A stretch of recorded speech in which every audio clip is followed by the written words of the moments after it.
podcast day.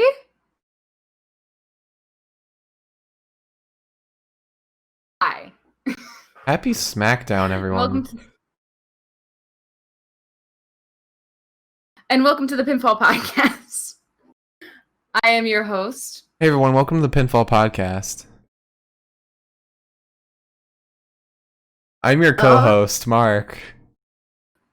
And joining with me is Liz, the host. It's my show now, baby. Just sit back and drink. Have fun. I want to see your notes. Alright, so let's start with the news. Wrestling's canceled. Vince McMahon is dead. Shane is taking up the mantle of WWE and turning it into a hotel business. And Stephanie McMahon has been arrested for stalking Sasha and Bailey.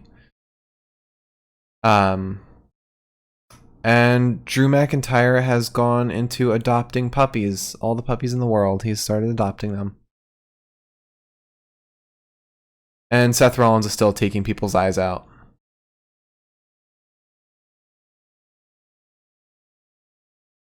And Rick Buggs is still, for some reason, showing up to the Performance Center.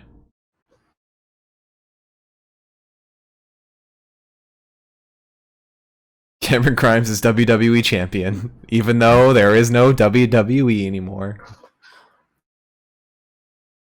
He's something. Huh? What? Host, come on, you gotta take care of the show. Let's go.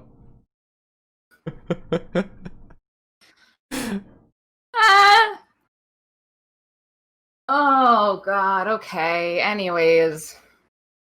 So fired up. Hey guys, I dyed my hair a different color. You can't tell on this camera though. It's purple.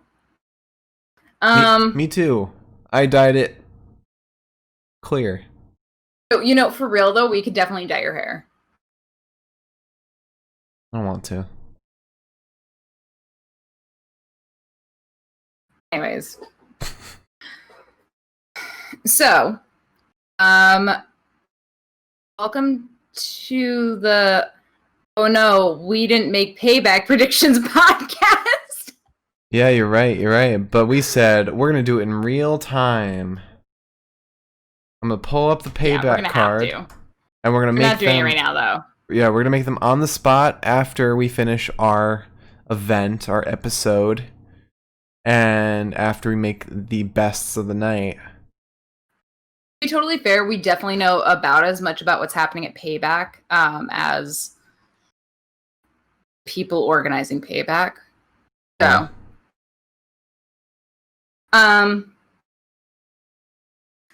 we do have a lot of stuff to get into. You want to start? I'll start, but... Okay.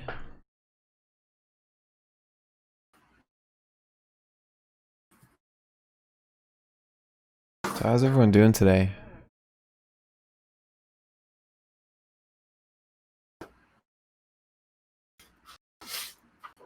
Why the funeral black outfits? Liz is just repping Finn Balor right now. And I've got blue. So, because this is our promo show, well, I'm interspersing my promos between everything so that we don't have one whole block of promos and everyone's like, what? This is like my promos, but for the wrestling post-show, as opposed to the promos during the actual wrestling show. Isn't that funny? And for everyone wondering what she means by promos, who might have the wrestling term confused, we're shouting out friends of the show and fans of ours who have DM'd us as we've requested, so we can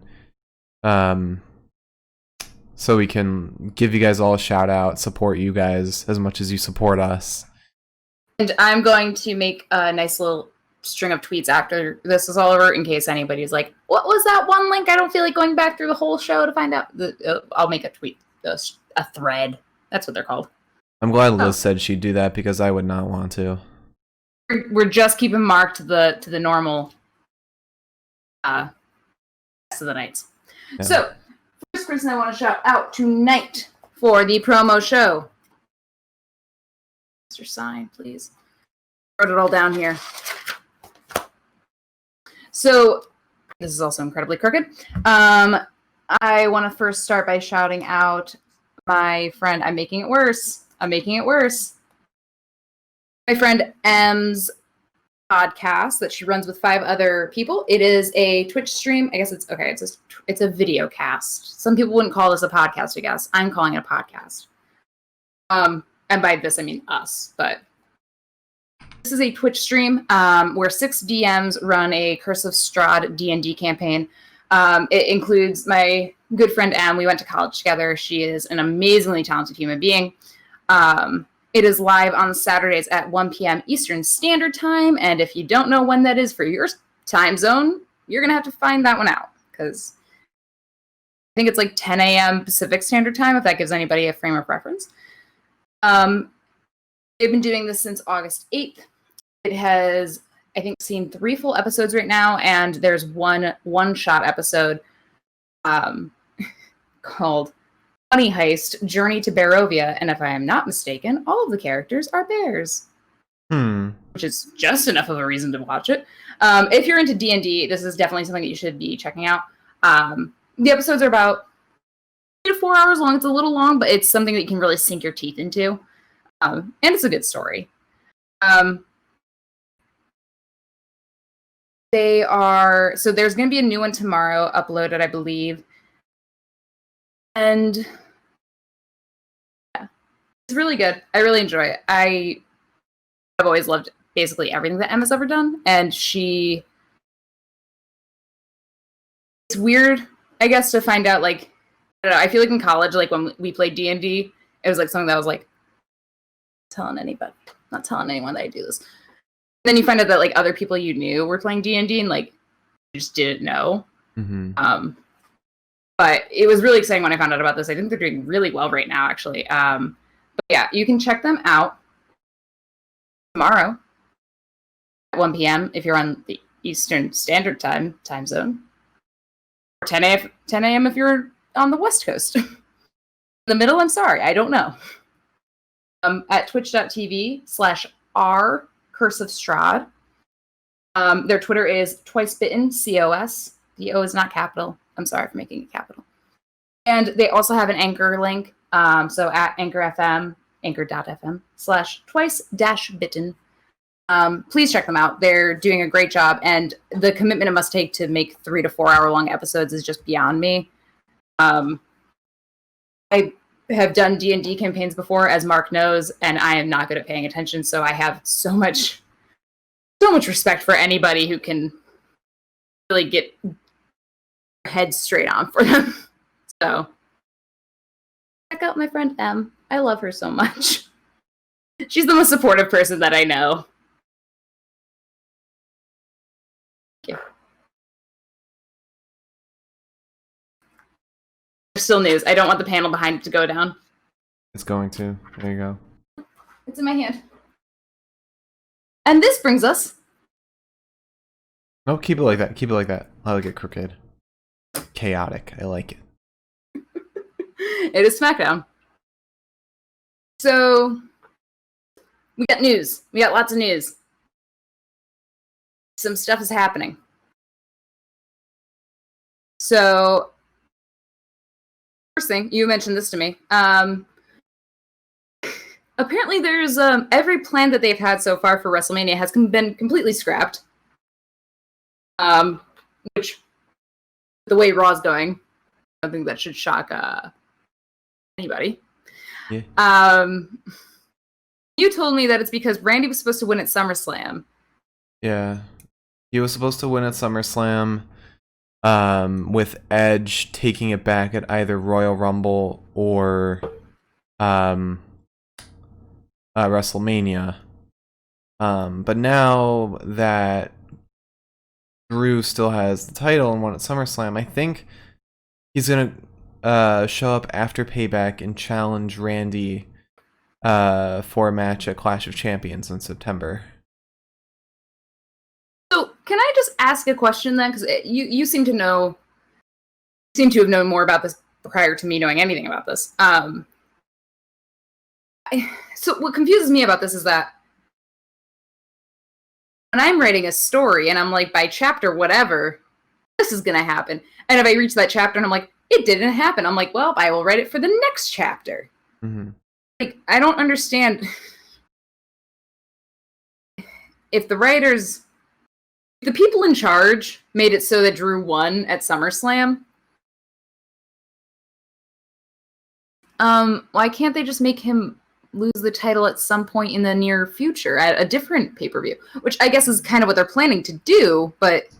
Yeah, I mean, they could still throw out that storyline, or maybe they scrapped it because somebody didn't like it, somebody had second thoughts, or because of Keith Lee's move to the main roster. Maybe that was a little more unexpected than everyone thought. And so they were trying to incorporate him in that story.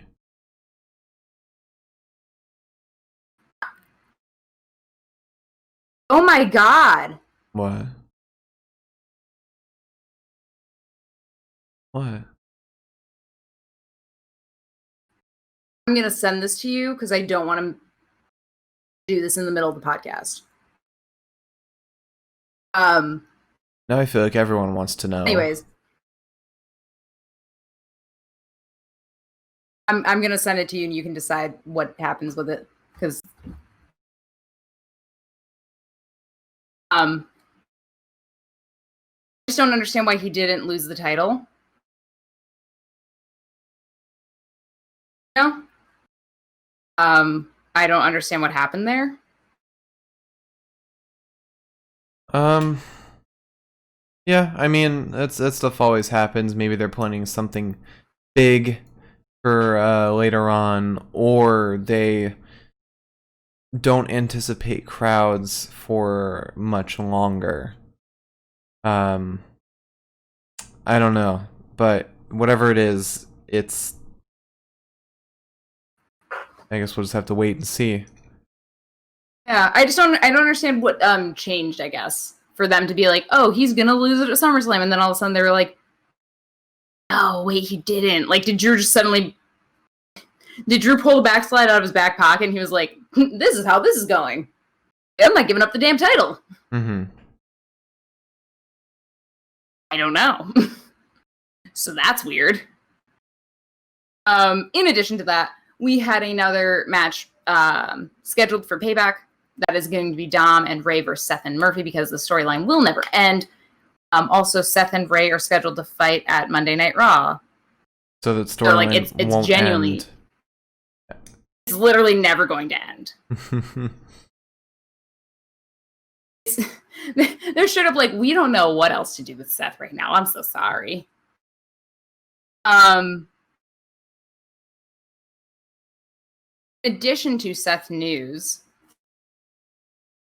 apparently AOP is scheduled to return somewhere between September and the end of the year. No one knows when. So 3 months. We got a 3-month time span. And when they return, it is almost definite, according to Dave Meltzer, that they will not be joining Seth again. It will not be joining Seth? Will not be. Okay, that's good. I'm glad they're doing something different at the very least. Yeah. Apparently, and obviously we weren't really watching during this time, apparently they hadn't really done much in Raw at all prior to the injury. So it's like, they're coming back. It's a clean slate at least. Mm-hmm. They get to like do something different. Yeah. I think Raw could really use a new set of male tag team guys. So since it's not really like Buddy and Seth are fighting the Street Profits or the Viking Raiders anytime soon. Yeah, SmackDown's got a lot of male tag teams, but not Raw. It's the one thing they have. It's the one thing SmackDown has, really. Yeah. And Sheamus. Everything is just a tag. Yeah, and Sheamus. I mean, well. Yeah, tag team today. Well, actually, no. He very much was opposed to that tag team. But anyway, True. I guess I wouldn't really call them tag team. It was more like ring the bell team. because he rang the bell. He did a good job of ringing the bell, at least. He scared Greg Hamilton. Scared somebody. He scared The Miz. So, he did what he came to do. Also, we should note that tonight was the only night that we have not seen Retribution. I was just thinking that. Doesn't mean I'm not going to talk about it, but the reason I'm talking about it is because we have another Dom scheduled for Payback, potentially. Dominik Dijakovic. Let me pull this up on my Twitter. So Dom Dijakovic tweeted... Shit's wild right now. I'm sorry. He tweeted,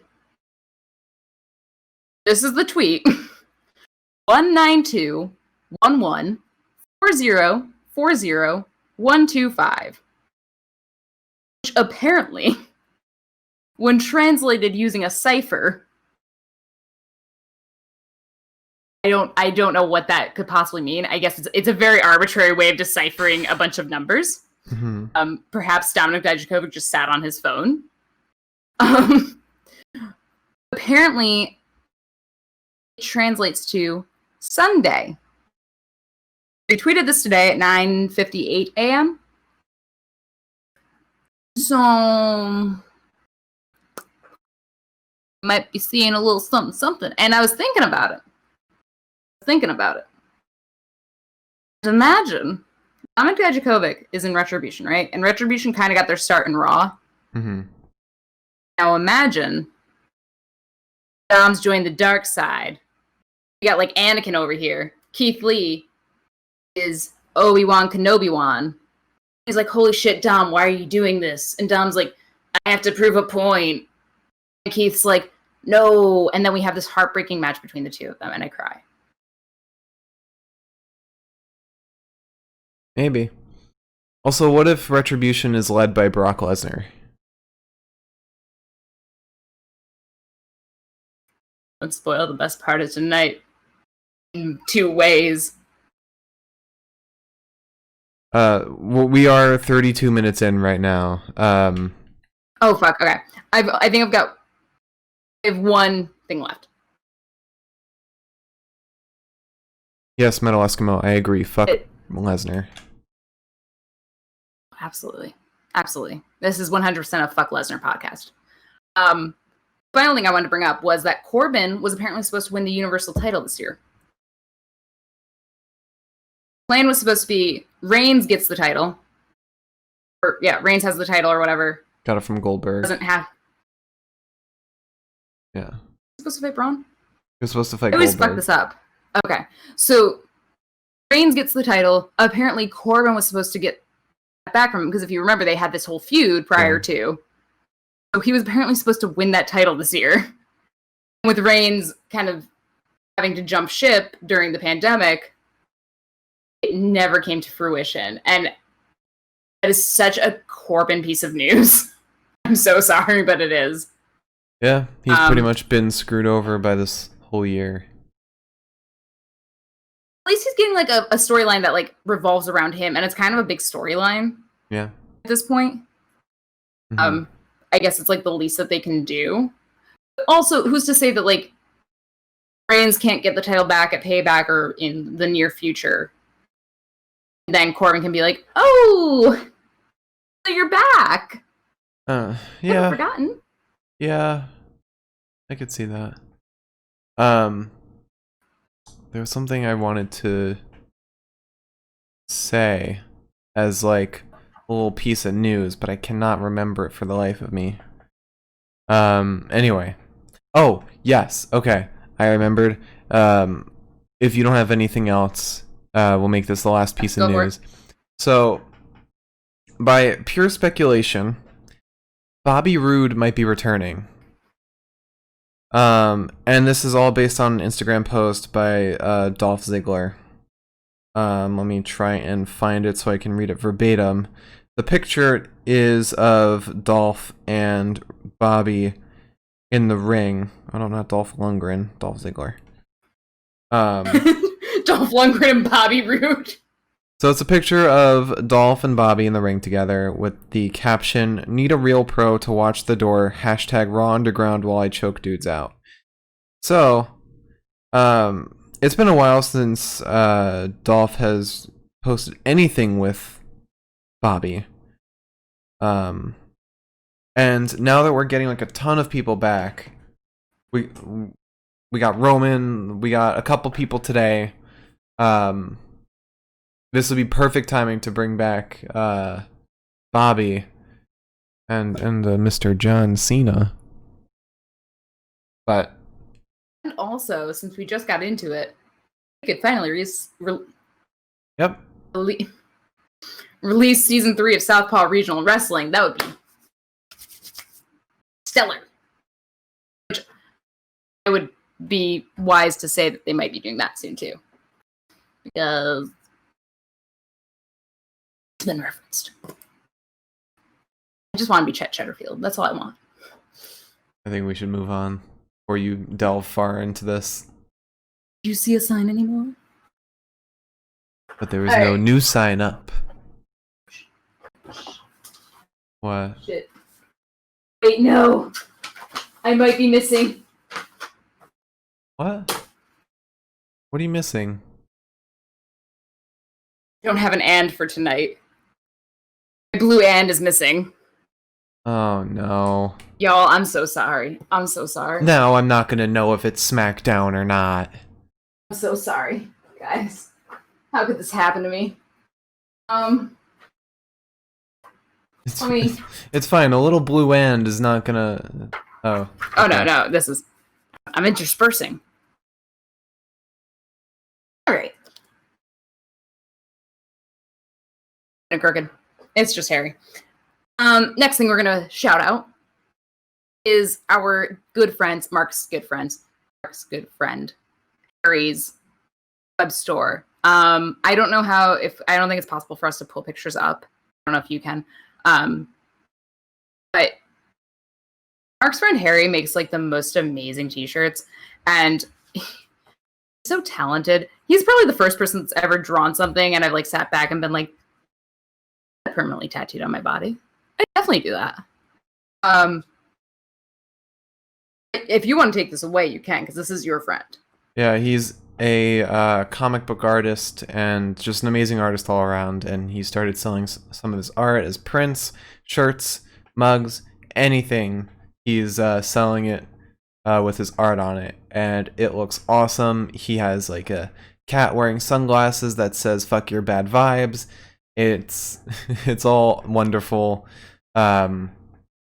Definitely check it out. Buy some of his merch. It's pretty cheap too. Like we still need to buy some of our own. Oh, go on. But yeah, definitely go check it out.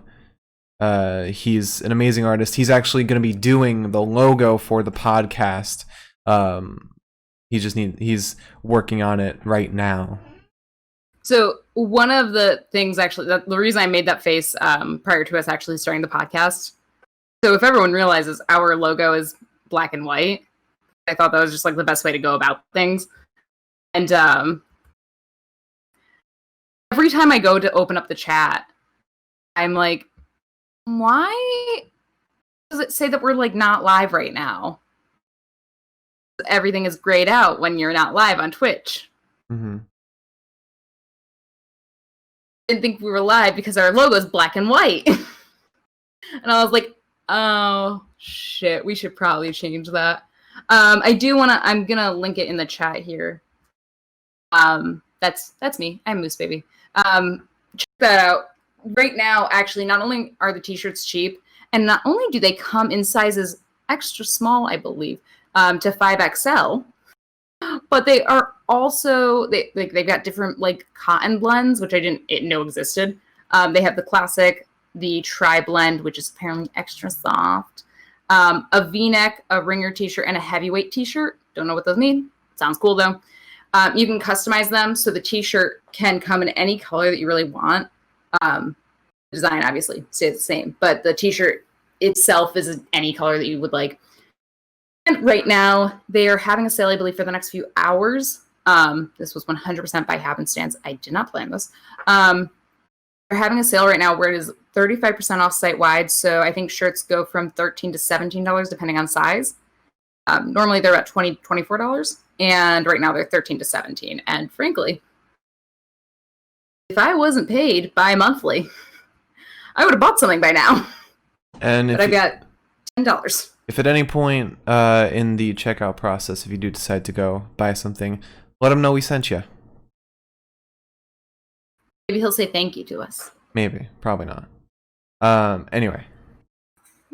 Also, Harry's also a Gemini, which makes it even more worthwhile to support his merch. Mark's gonna just leave, I'm sure. He's returning like Okay, full-blown commercial breaks. I'm not! This is... Mark, there was nothing that happened tonight, and you know that, besides some people coming back. This is the... That was it. This is a long list of stuff, longer than usual. Normally Smackdown ends like right here. They jammed today with stuff. I have nothing tonight. I mean, I've got a lot of promos, but I can usually jet through promos pretty quickly. Yeah. Let's find out. So, we started tonight with the worst thing that we could possibly start with. It was not Retribution. It was not karaoke sing-along. It was Vince McMahon.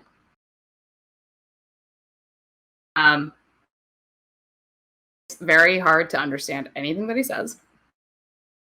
His voice is very gravelly. He sounds very confused 90% of the time. And he's telling Adam Pearce that he needs to go and get a bunch of signatures for the Universal title match at Payback. Adam Pearce looks scared. Which he normally does, so it's not shocking. And then we moved on to the second worst thing that we could have probably moved on to, which was Jeff Hardy. Jeff Hardy, who got dead-legged and needed a knee brace, then beat AJ Styles in the face. AJ Styles got all wussy about it and cried about it for a while. But what you didn't see was, right before that, AJ Styles found a luchador mask on the ground, and there were nails sticking out of it. He for some reason, put that luchador mask on his foot, kicked AJ Styles in the back of the knee, and then Jeff had nails in the back of his knee, so he needed a brace.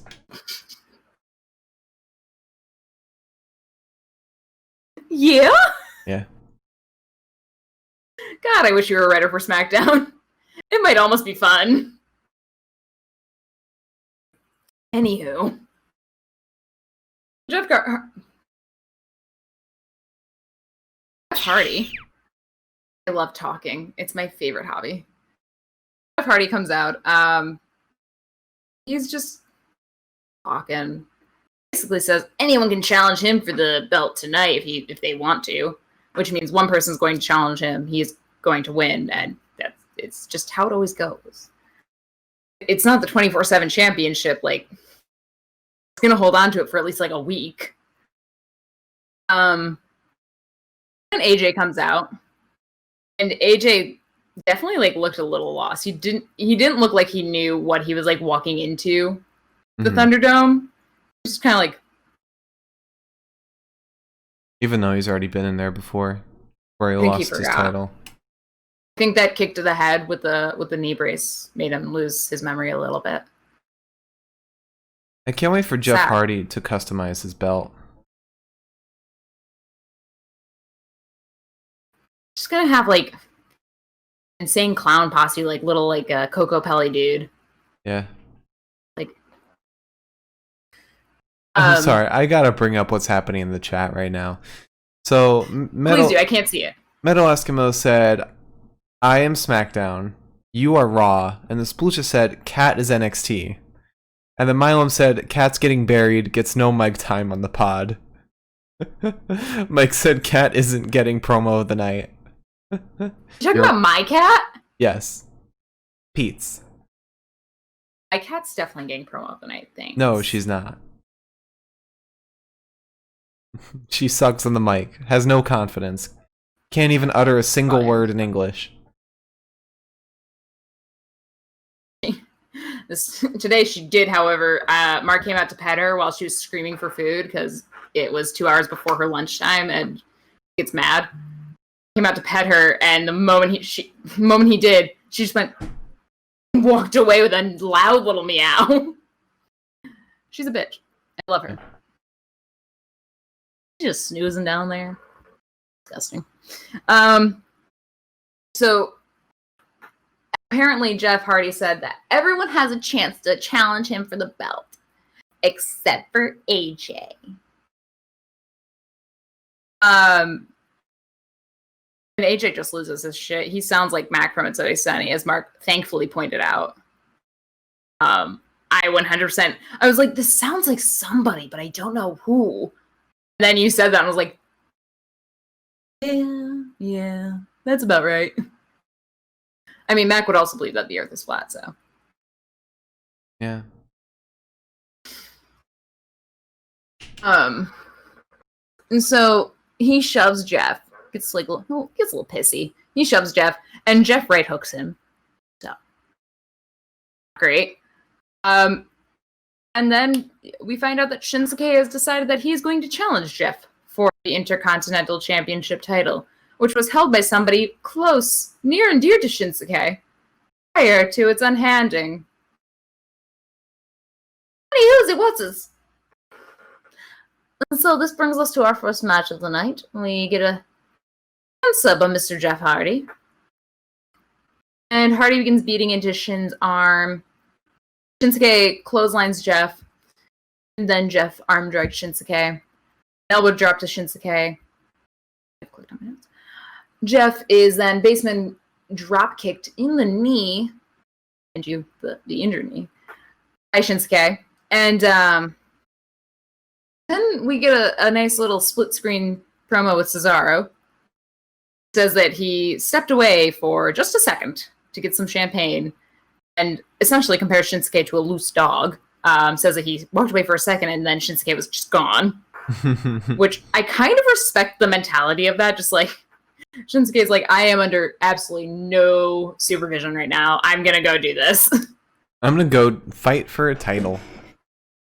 And Cesaro's mad at Shinsuke because Shinsuke didn't even text him about this. A common theme for today.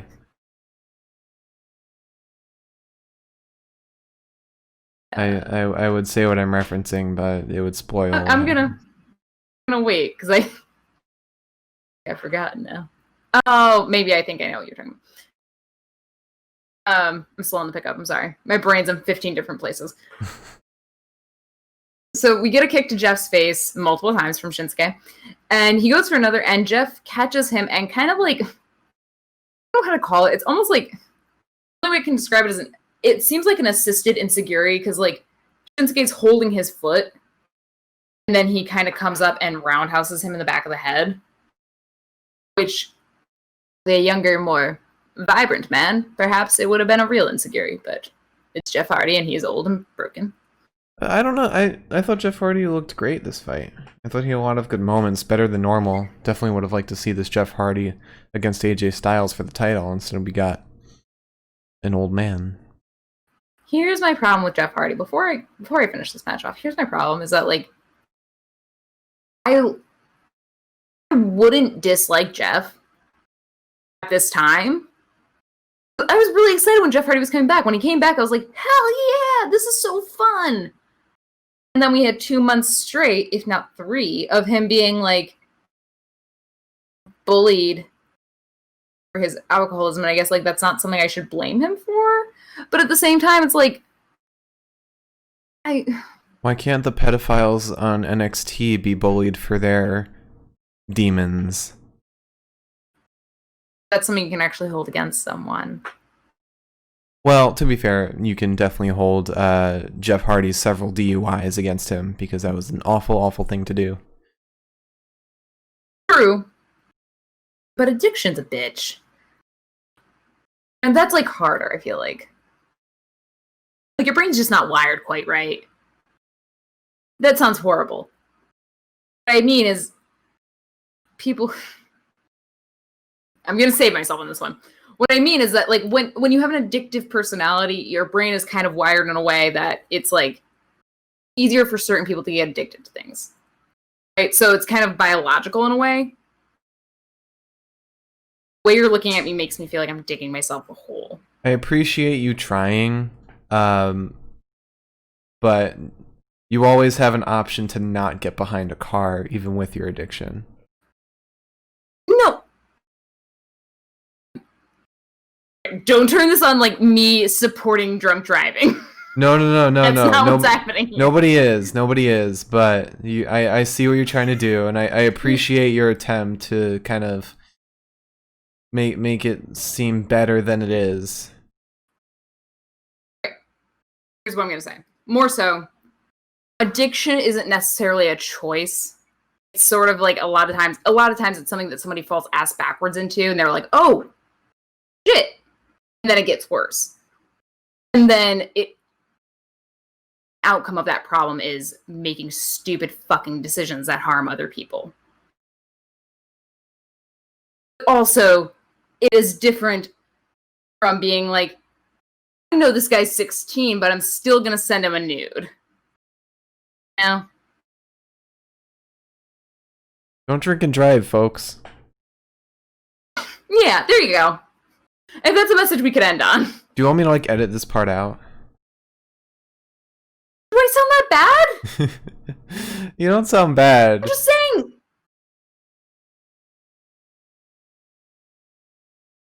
Everyone gets what you're saying.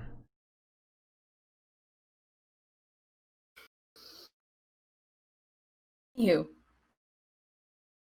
Anywho.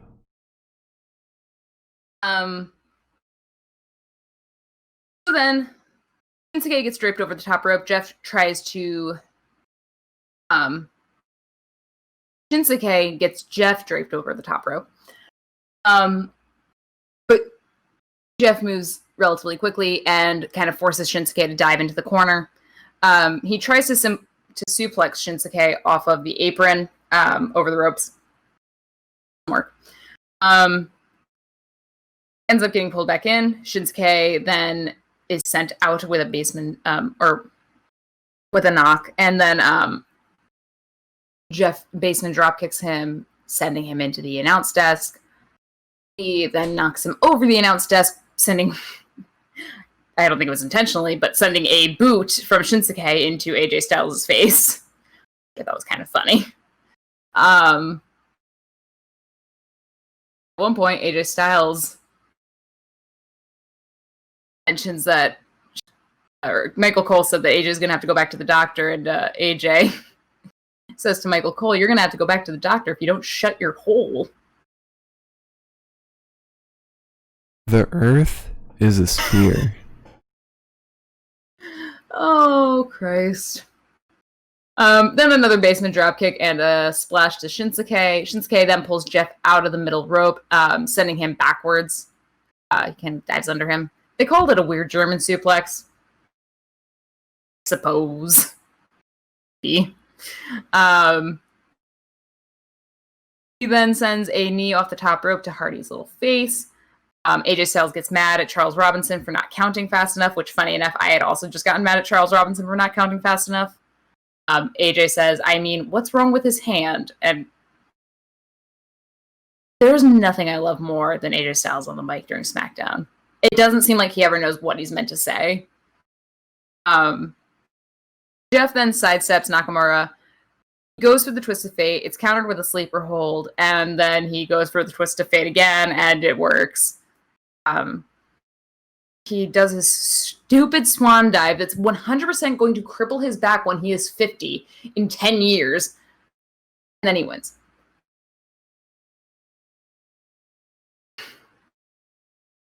I can't get behind Jeff Hardy right now. It's hard. It's hard. I just thought he had a lot of really cool moments today. Like, he did a lot of cool moves. I'm still not sold on him as a wrestler. Don't like him as a person. But you know, we We have no choice but to see him right now. I guess I don't know. It's hard for me. I'm so mad about how Jeff's return went that it still shades every way I see him at this point. I don't know. In the interest of not making this a 4-hour-long show, because we've only gotten through the first match and we're an hour in, let's talk about the best part of tonight, besides the second best part of tonight. Marcus, are you with me, darling? I'm with you. I'm listening. I wasn't looking at the TV when this happened. I was looking at my notes.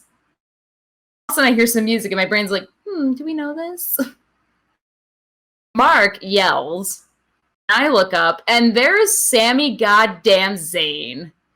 My boy. The my king of boy ska. is back. The king So of ska. I'm like, oh my god. I am so goddamn happy he's back. I know that they've kind of like made it upsetting to me in a weird way.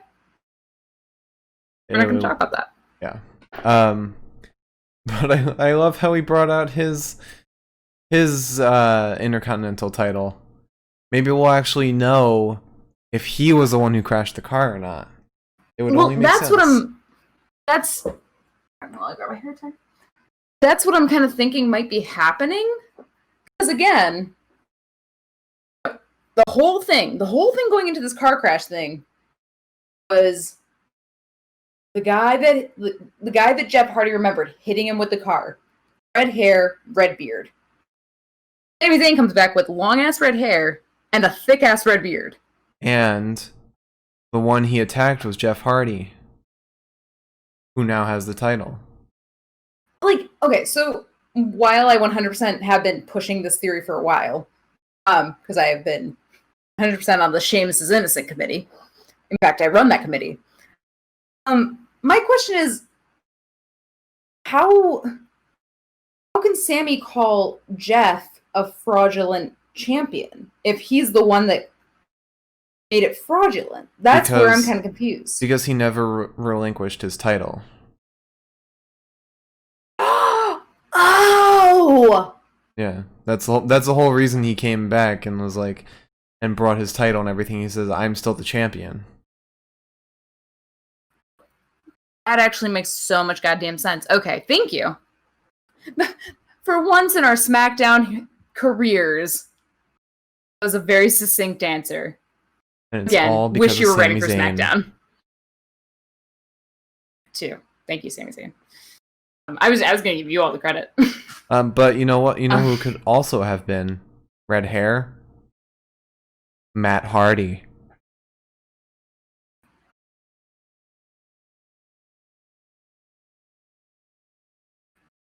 I just read an article that said Sammy Guevara, what was his name? Yeah, Sammy Guevara. Guevara? Yeah. The article title was Sammy Guevara deletes Matt Hardy. Like, wasn't it the other way around? Oh my.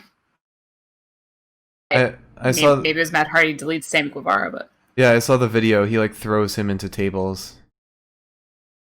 That was really it. I know about as much about AEW as I know about astrophysics. Anyway, we've just finished up the first fight and we're already an hour in. I said that just 5 seconds ago. That's why I said I was going to run through this. No, and then we started talking about Sami Zayn. Let's actually run through everything now. Okay. It's a sprint. But yeah, so Sami Zayn's back. He's having the time of his goddamn life. He kicks Jeff in the face. And then he just dances away. He just yeet. Little dirty step here and there. Then we move on to the promo. After the commercial break, it is Sami. He is backstage. He is singing. He's having a good goddamn time. Kayla comes up to him and he's like, "Oh, you're gonna ruin this moment for me." And I was like, heel. probably the only heel I'm gonna ever like love that also disrespects the announcer or the interview crew. Corbin. Corbin's actually really nice to them. I mean, he's what's the word? Patronizing. Right. He's patronizing, but I think the thing is like he's patronizing, at least like he's not like nasty off the bat like Bailey is. Or Nia.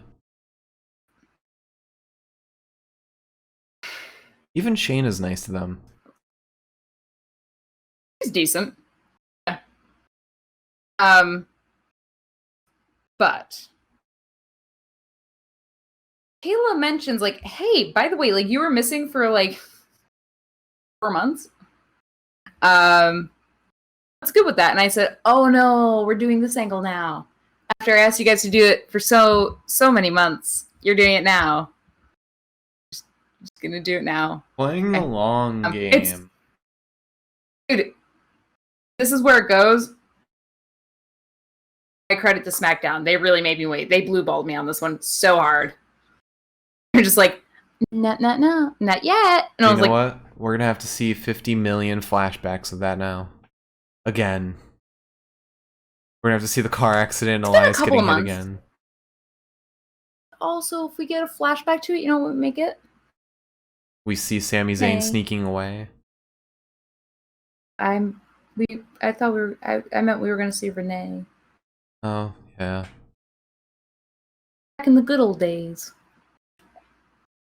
The old days. Anyway. Anywho. Let's sprint through this.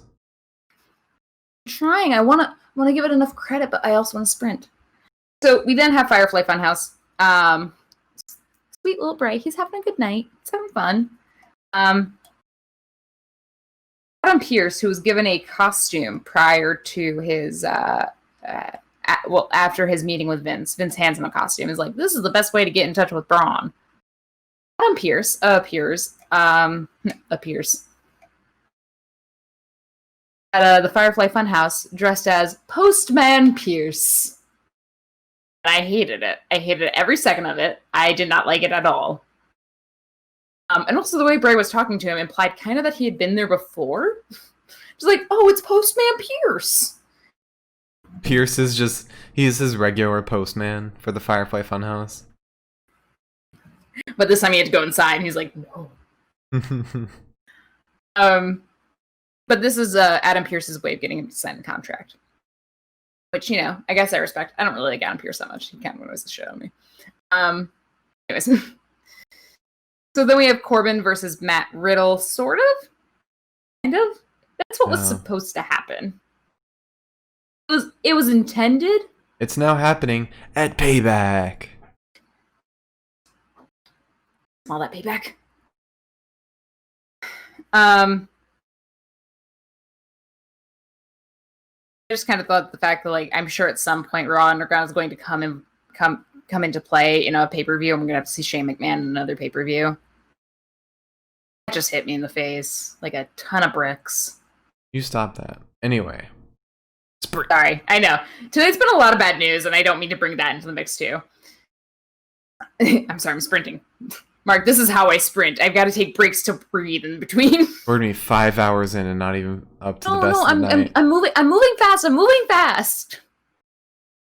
Anyways. So it very quickly becomes Matt versus Shorty G. Because Corbin's walking out, and then Shorty G's just like, I'm here. I guess I'm still on Corbin's side, even though I kind of like looked like I wasn't last week. It's fine. There's a 360 suplex to Shorty from Matt, and then a Tiger suplex to Matt. Matt sends some knees into Shorty G's face. Corbin's just yelling on the sidelines like, hey, do this now. I love him still. It's fine. And then Derek to G, and I guess that knocks him out. It's fine. I can't stand Matt Riddle. I have to keep saying that, so I stopped liking him. And then Corbin tries to take advantage of his win over Shorty G by sneak attacking him, but Matt Riddle is 100% ready. gets punched very quickly. He does the typical Corbin move, which is just somehow managed to like slide out of the ring. Well, to avoid a Matt Riddle kick. All right, the cat started making noises, and I thought she was like having a problem, but she's just cleaning herself. I hate that. Good, cool. I've got my headphones and I can hear it. Anyways, so yeah, it's not a match that meant anything because it was really in theory it was just a glorified promo for SmackDown. I want to note that halfway through this, I'm gonna do another promo just to make sure that it's all spaced out, or shot out. I don't know. Just to make sure that we also don't go to 5 hours. We then have a promo with Big E and Heavy Machinery. They're chit-chatting. And there's Miz and Morrison and Sheamus, who, by chagrin, Sheamus is still wearing that stupid-ass costume.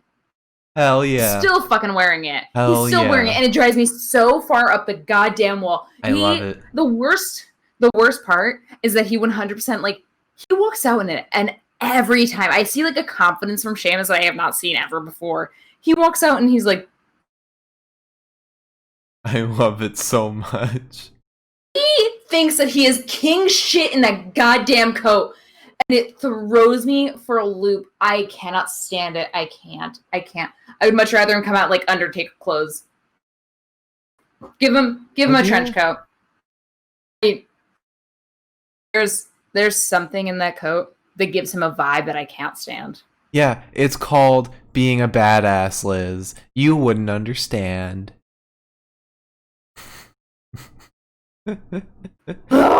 You junkie?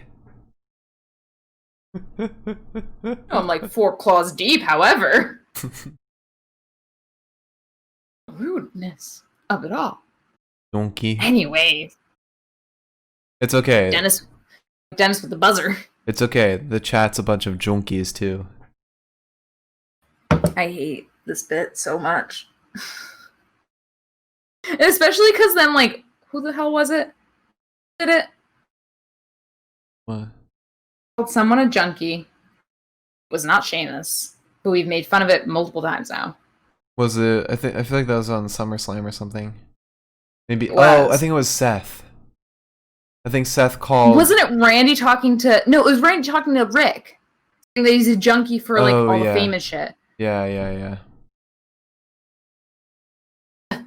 Anyways, Roman's backstage. He's all pissed off about God only knows what. Adam Pearce is trying to get Roman to sign. Roman's not opening his dressing room door. I only wonder why. I'm pretty sure it's because Retribution's having a team meeting and nobody's allowed in because they haven't gotten all the minutes down yet. Donkey.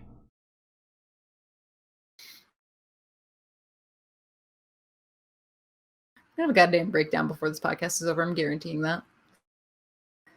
It's not just because of this. So Bayley and Sasha walk out. And, not good. Sasha's mad. Sasha's mad. Like, she's not happy at all. Like, in the slightest. That tag team championship on her fucking shoulder means goddamn nothing to her. And it won't even be there much longer. I'm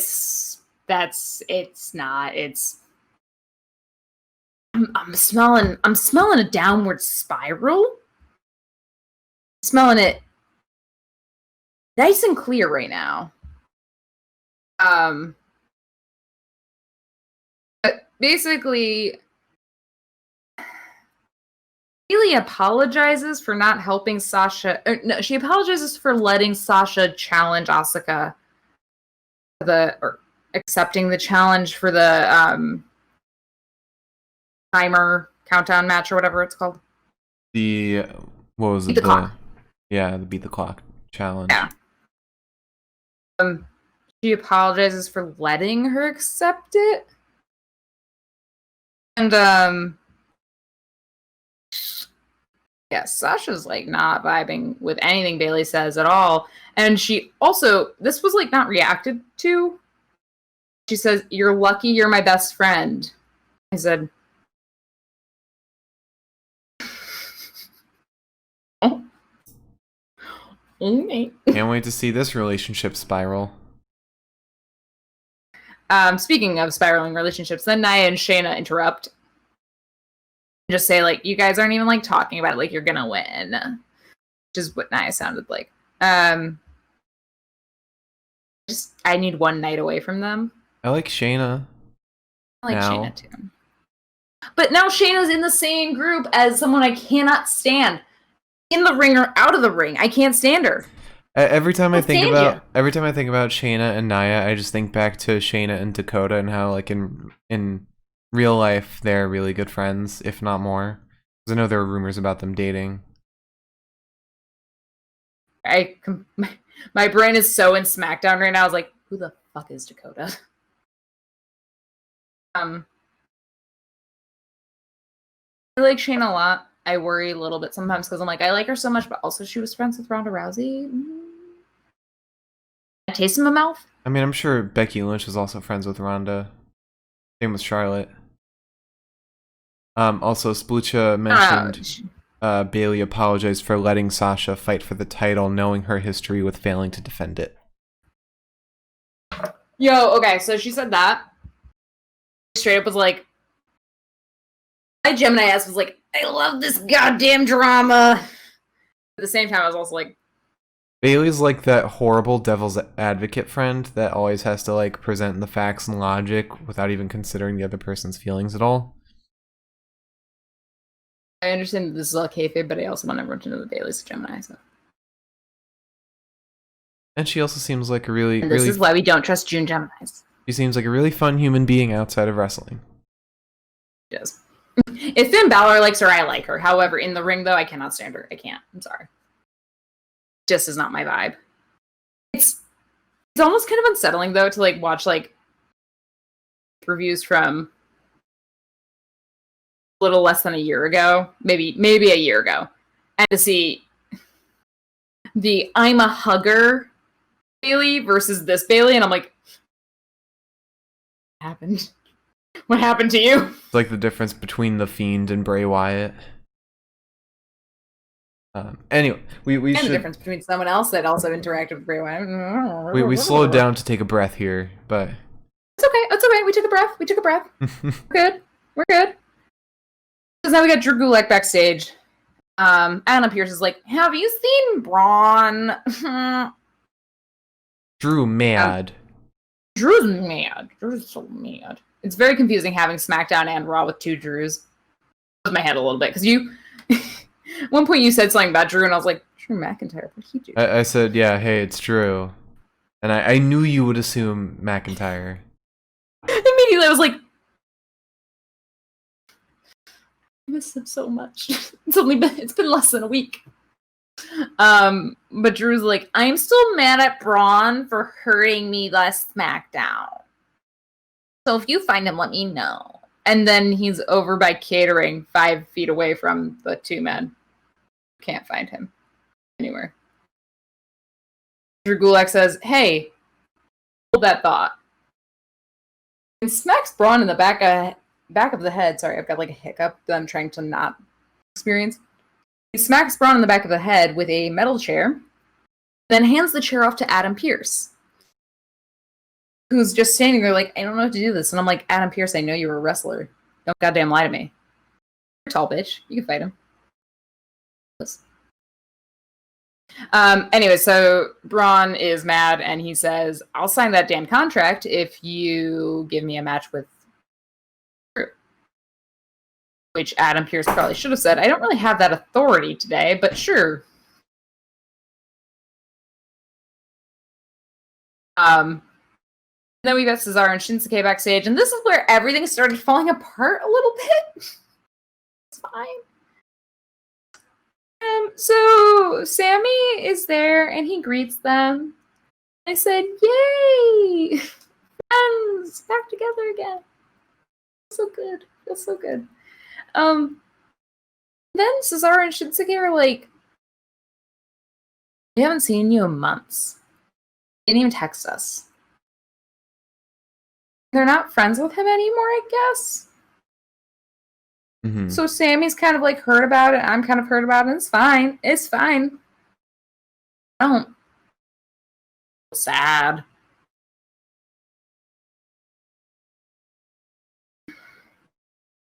Just wanted everything to go back to normal.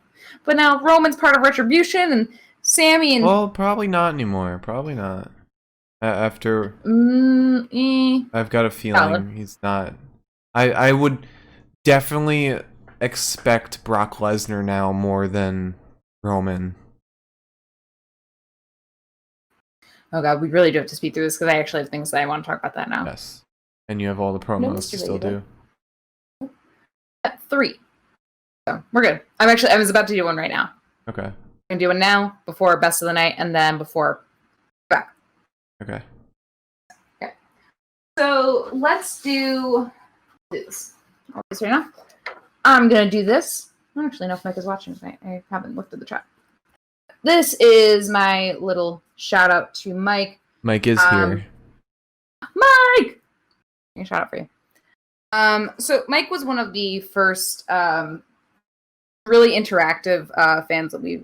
I don't want to say fans. That sounds weird. Sorry. Viewers. Friends of the show. Friends of the show. Now I feel like PBS. Friends of the network. This episode is sponsored by... But Mike was one of the first friends of the show that we had, and was so insanely supportive from like the get-go that I was kind of blown away. And I also feel like we probably wouldn't have as many people that are as interactive today if we didn't have Mike. I want to shout out, I've done this once before, and I'm probably going to do a worse job tonight, and I apologize, but I did my best. I want to shout out Mike's podcast, the Basketball Teacher Podcast. I am reading from a notebook. I can't remember everything. I'm so sorry. But I just didn't want to miss this opportunity to promote his stuff. He runs this podcast. I am stealing from his Twitter when I say this. It's a podcast dedicated to helping grow basketball players on and off the court. I think it's really interesting to see sports and athletics viewed in a light that doesn't just put emphasis on like physical excellence, but kind of puts an emphasis on like excellence of a coach and puts the excellence, the emphasis on the excellence of like mental health that also affects how people play sports. That makes sense. I don't want to. That'll probably sound weird. But it's really interesting. It focuses on so many different aspects of athletics as well. It's not just about coaching. There are episodes about, there's one about referees, about mental health, about injury care and prevention, game strategy. It's so varied, and I'm always impressed by people who have like guests on their show, and Mike has guests every time, which is impressive to me. And originally, I believe I was looking at the schedule earlier, around July and August, he was running a really crazy Monday, Wednesday, Friday release schedule. Currently, he's on a Monday, Friday release schedule. I believe today, according to the schedule, he released a skills trainer and their perspective with coach/trainer Andre Gay. And on Monday, he's going to be releasing implementing a strong half-court defense with Coach Anthony. I'm going to try to say this one. But with Coach Anthony Olszewski. Maybe. May have gotten that right. I really implore everyone to check him out. I'm so thankful that we had Mike find our podcast. I'm so thankful that we've had him as a friend of the show. And I don't think that we would have had many people that we like enjoy on our show if it weren't for him. And I really kind of credit a lot of that to him specifically. And to everyone else that has watched it and talked about it. There's still more to come. But yeah, so you can check out he's smart as well as my friend. They both have anchor.fm links, the Basketball Teacher Podcast. And then you can find his Twitter here at D-Ball Teacher Pod that has a schedule right on the top, and it makes it so much easier to find out what he's about to release. And I have been very thankful for it both times that I've promoted him now. And then he's also on YouTube as the Basketball Teacher Podcast. Please check him out. We love Mike. And we refer to Mike for probably the first month of him watching us as his actual username. And I'm so glad that we finally stopped because Mike is much quicker saying. So, this is my third promo. Shout out thing. We love you, Mike. I love doing this. Yes, we do love you, Mike. I'm going to try to not drop everything. There we go. Dropped something. Yeah, I caught it. We're good. We're Gucci. All right. Back to our not NXT matches of promos. This is NXT to the moon! I just wanted an excuse. To be fair, I am also wearing my Finn Balor shirt, so... So wait, this is NXT to the moon! What's good? There's a ladybug just crawling on my desk right now. Nice. Kill it. End of the show, aren't you? A little yellow one. Anyways, so the reason I did the promo in the middle of this podcast in this way is because the next match was not really a match at all. I don't want to pretend that it was. This was essentially a promo. It was a beatdown. Yeah. So we had Braun versus Drew Gulak. I was just kind of tossing him like a little rag doll. And then he sentons Gulak, which I can't imagine is very fun when Braun is such a big-ass man, and Gulak's not a small man, but also, like, I vibe. He then clubs Drew's chest several times, and while holding him by the beard, he kind of just, like, yells at him. And does a running power slam to take Drew out. And walks off and signs that contract. You could call that a match. Yes. You don't know what a match is. It's just like Tommaso Ciampa versus Jake Atlas. Is basically what it was. Gulak has gone from having a Intercontinental Championship title push to having himself used as enhancement talent. Well, no, I don't think so, because there was a promo leading up to this that featured Drew.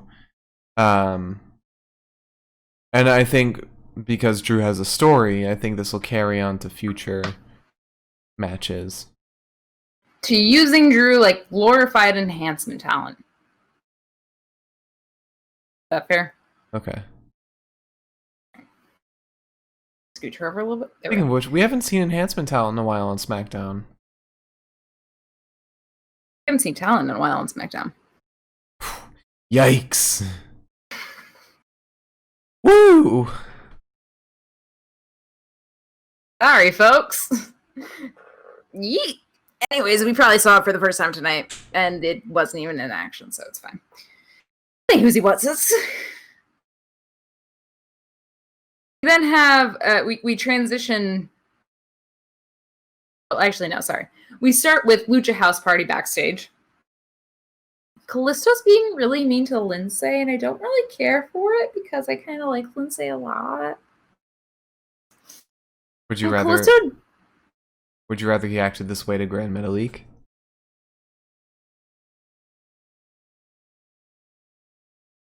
I just want them to be friends. The way I see it, Callisto's probably gonna go solo. Makes sense. I mean, when we don't know where Xavier Woods stands as far as returning, there aren't any other three men. You need to chill. And Ladybug started flying. When you consider the fact that like we don't really have any other three-man tag teams right now, doesn't really make sense for there to be one of them. And one thing that they could really use on SmackDown right now is a luchador, a one-man luchador. I think that would really help them. However, so Callisto's being really mean to Lindsay. It's very sad. I feel very sad about it because all my tag team boys, all my three-man tag team boys are getting all pissy at each other. I don't care for that. I like that. After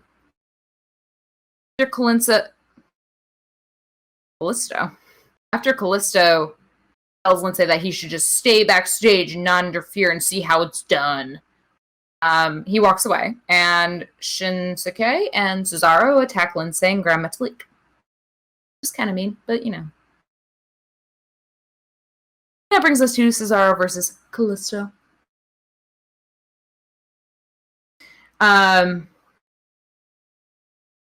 We start with a power slam to Callisto, and then he gets swung into the corner. He ends up jumping over Cesaro, as you often see in luchador matches. He does one really crappy head scissors. That's been kind of a running theme since we've gotten more quote-unquote live shows. It's not good. Not good at all. He does another one outside the ring that's a little better. Then it's a crossbody to Cesaro, but Cesaro catches him, throws him right into a backbreaker. Cesaro then just tosses Callisto clear over his shoulders with a back body drop. A second one, this time Callisto grabs his leg. Cesaro goes for it again. He tries the third. Callisto rolls Cesaro up. Then Cesaro kicks Callisto in the face, does an elbow drop, an uppercut. Tries to do a European uppercut, but it's stopped. It's stopped by Callisto, who basement drop kicks him. And then does for as like uninspiring as this match kind of felt, it was a really impressive DDT to Cesaro. Yeah, it was like he was standing on his shoulders, dropped down with his arm around his head, and DDT. It was so cool. But yes, Callisto even botched a little bit today. We're seeing these SmackDown luchadors, they just need to close their legs more when they do the flying head scissors. That's really the only thing they need to do. Cesaro, there was one he didn't save. He had a late sell. I think that was the first one. Yeah, it was the first one. I think that was one where you're like, I think that was Cesaro. Yeah, because Callisto seemed to do fine. Might have been another one where he needs to kind of close his legs. A whore. But yeah, no, that moment wasn't just Callisto. The rest were. Also, I've noticed this more on the ones where they're kind of like Callisto for the first drop kick was like kind of juggled around before it became apparent that he was like going for the head scissors. It seems like that's what gets them the most. 9 times out of 10, that's the type of head scissors that always ends in like us sitting there like that was kind of ugly. That wasn't very attractive at all. Except whatever that one was where Grand Metalik tried on Cesaro and just ended up falling back first onto the floor. It was like off the apron. It was off the top rope. It was horrible. Off the top rope, landed, his head smacked in, and like they showed clips of it today. He's like holding his head the entire time as he's trying to like be a character with Lindsay and Callisto, but he's still just like holding his head the entire time. That wasn't a good one. And I mean, to be fair, total kudos to anybody that first of all anybody but Russell, because I know I fucking couldn't. I mean, I feel like the accuracy that you need to have for a head scissors is pretty impressive. But like, Jesus Christ, last week was bad. Last week stressed me out because I was like, is Callisto dead and do I need to worry? No, it was Grand Metalik. That's what I meant. God. I'm having a night, guys. I'm sorry. I'm doing my best. I just need a nap. So, but the DDT was really impressive, and I got scared in that one for Kalisto, who was actually in this match. I got scared because it looked like it. At first, whatever was happening looked like it was not supposed to be happening. None of it looked right at first because it looked like Kalisto got up to like Cesaro's shoulders, like up to his biceps, basically, and it looked like he was losing his footing because of the way he was like kind of stutter stepping. Mm-hmm. Then he dragged him down to the DDT, and that like descent was so beautiful that I was like, "Goddamn impressive!" Yeah. And then another head scissors to Cesaro, and another one into the buckle. That one wasn't great. That was a very minor head scissors. There was a point where I said to Mark, I was like, I don't think everything should be called a flying head scissors at this point. There was no flying there. A flying head scissors is when you kind of you wrap around your opponent a little bit. Imagine like you jump and you're like, shoo. Yeah. I think that maybe I'm like making a name for something that already exists. Maybe the regular head scissors does exist. I'm sure it does. It might be. I feel know. Like it has to. Like if you're hanging on to like the ropes and you do that, I don't know. Maybe it doesn't exist. I've created a new move. Just kidding. I'm sure I have not. However, the Puma tackle would be my move. If I were a wrestler, I would be calling a running power slam a Puma tackle. Thank you. Anyways, that's how you know Mark's tired of me, by the way.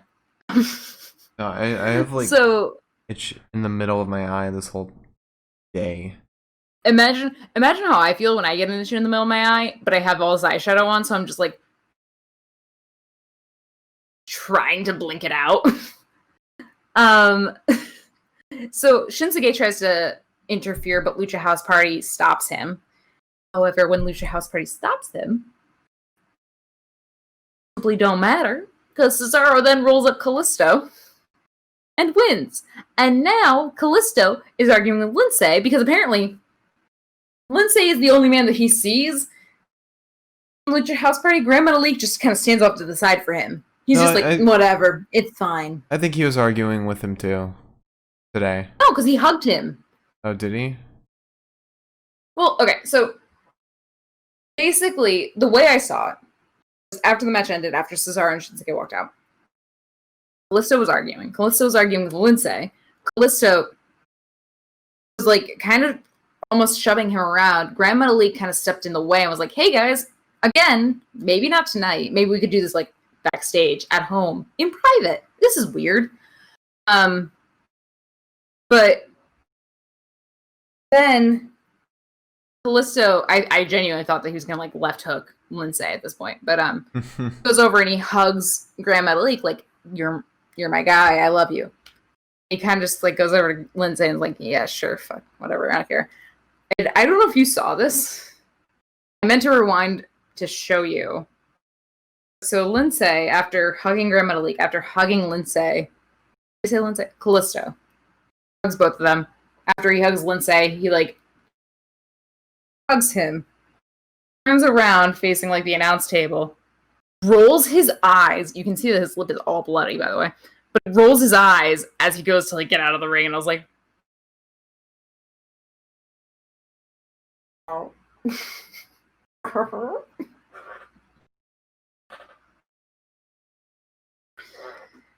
I don't want to see them break up, but also at the same time. Or I don't want to see Kalisto leave, because I was like so excited when he came back, but now I'm like, I do love a little chaos. I say I don't. The idea of like having a one-man luchador in Smackdown seems fun. Yeah. Haven't seen that in a whole ass minute.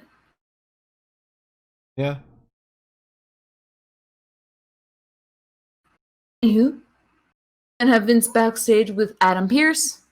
Adam's like, hey, Mr. Vince, I got Braun and Bray to sign the contract. Is that enough for you? I keep knocking on Roman's door, and Roman's just not answering. And Vince is like, 2 out of 3 ain't bad. Yeah, sure. That's what they say in the Meatloaf song. Not for WWE.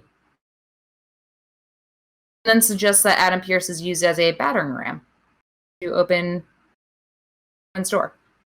You know what this whole, like, because Vince has been back a lot recently with Smackdown.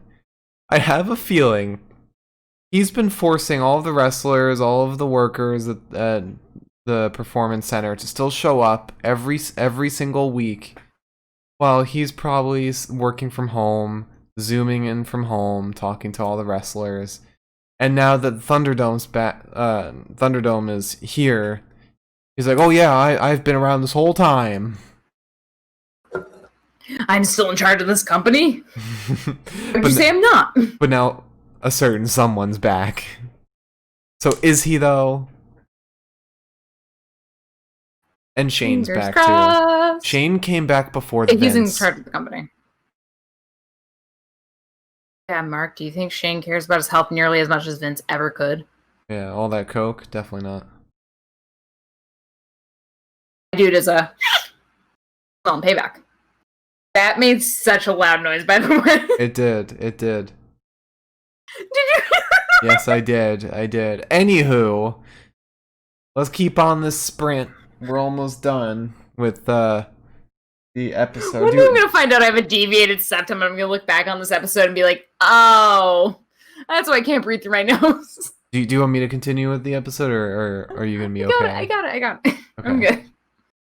Because now I want to talk about something that made me feel very unsafe. It wasn't Vince. Oh, this was bad. I hated this. I didn't like this at all. Oh my god. Alright, so Nikki's talking to Tamina.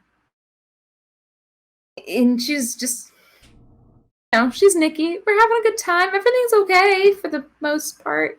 And then Alexa Bliss is back. Which, on any other given day, I would be like, yay, Alexa Bliss is back. Alexa's wearing her hair in pigtails again. Which is fun. She went from being super depresso beans to so happy and full of life and having a good time. And I immediately was like, nope, don't like it at all. Didn't feel okay about this at all. And Nikki's like, "Oh, you're wearing your hair in pigtails again. That's so sweet." And she goes to touch it, and she's like, well, "Why do you have one dread?" Why? Which I also said, why? She's in love with the Fiend.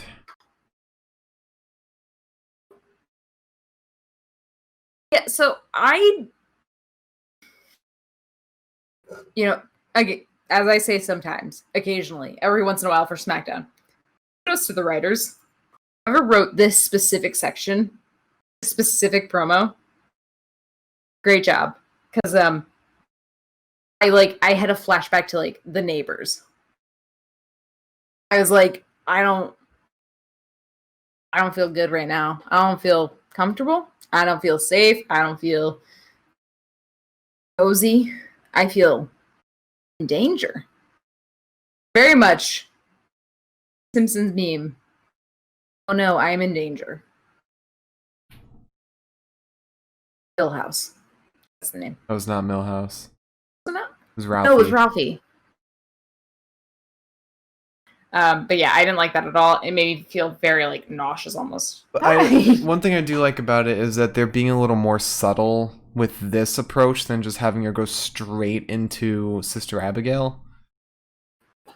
Right, and again, that's what I'm saying. Kudos to the writing team for this, because it's a very moderated approach to on a story, which they very rarely do. That's a very it's almost something that Raw does more. All of a sudden you're like, oh shit, waited months for this nightmare. Okay.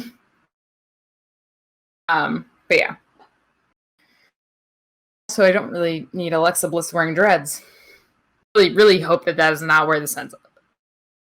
If a couple of Smackdowns, Alexa Bliss has a full head of dreads. Oh, that's definitely gonna happen. That's definitely gonna happen.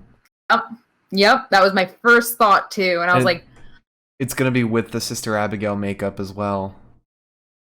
Well, okay, so I just want to make a point to anybody that is actually concerned about Alexa Bliss's hair. I am almost positive that they just teased that section of hair and then hairsprayed it and gelled it so that it stayed looking like a dread.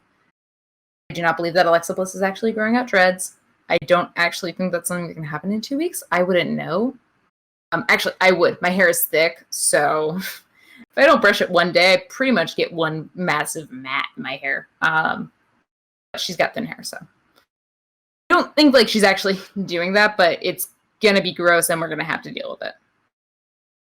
If you bite my leg, I'm gonna fight you, okay?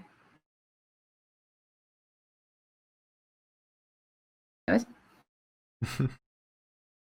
just want everyone to know I accidentally Claymore kicked our cat a little bit the other night. I stretched out in the middle of the bed and I kicked her right in the side and I felt horrible about it. My foot connected with fur and I was like, I have to die now. Actually, she is allowed to bite me. I'm doing an agreement. We're approaching 2 hours in this podcast. I'm getting there. I have this whole weekend off. My boss specifically told me not to work, and I am vibing on it. I'm so sorry to anyone who actually has like anything to do tomorrow. It doesn't bother me anymore. So we then had Miz and Morrison backstage. Morrison was talking about how he kicked through a speed gun to find out that he can kick at 70 miles per hour. And I loved every second of that entire bit. Sheamus comes in and he's like, hey guys, so like what's the plan? Like, we have to fight these guys. We should probably know they're all heavyweights and you two certainly are not. And John Morrison goes down the line of like, well, Big E's this and Becky's this and Otis is this. And the thing that he comes to the conclusion to for everyone is you just can't let them in the ring. Sheamus is like, that's your only plan? And Morrison's like, yep. We got. I respect it. Got so much fur. And that brings us into what I thought was our main event. Turns out it wasn't. No, it turns out it wasn't. Okay. Turns out it wasn't. Our main event was Adam Pearce. I just got bapped. I'm sorry. Actually, yes, you're right. The main event was Adam Pearce. Now that we know his name, we're not going to stop saying it. I'm so sorry. Yeah. We learn one guy's name and suddenly we just like keep using it. Speaking of, John Cole is my favorite referee now, not Hot Ref. The Hot Ref did exfoliate his tan. Anyways, before Mark yells at me, Mark's gonna come through the wall and just be like, stop. So we have Heavy Machinery and Big E versus Miz and Morrison and Sheamus. Sort of. That was lame. It was lame. Except for, weirdly enough, Sheamus, I feel like I was like, yeah. I like this. I like this a lot. He didn't do anything, though. He tried to and then got kicked out. In a weird way, I almost appreciate that. It's more character than anything, which is what we do appreciate. But Miz and Morrison employed a singles guy. Yeah.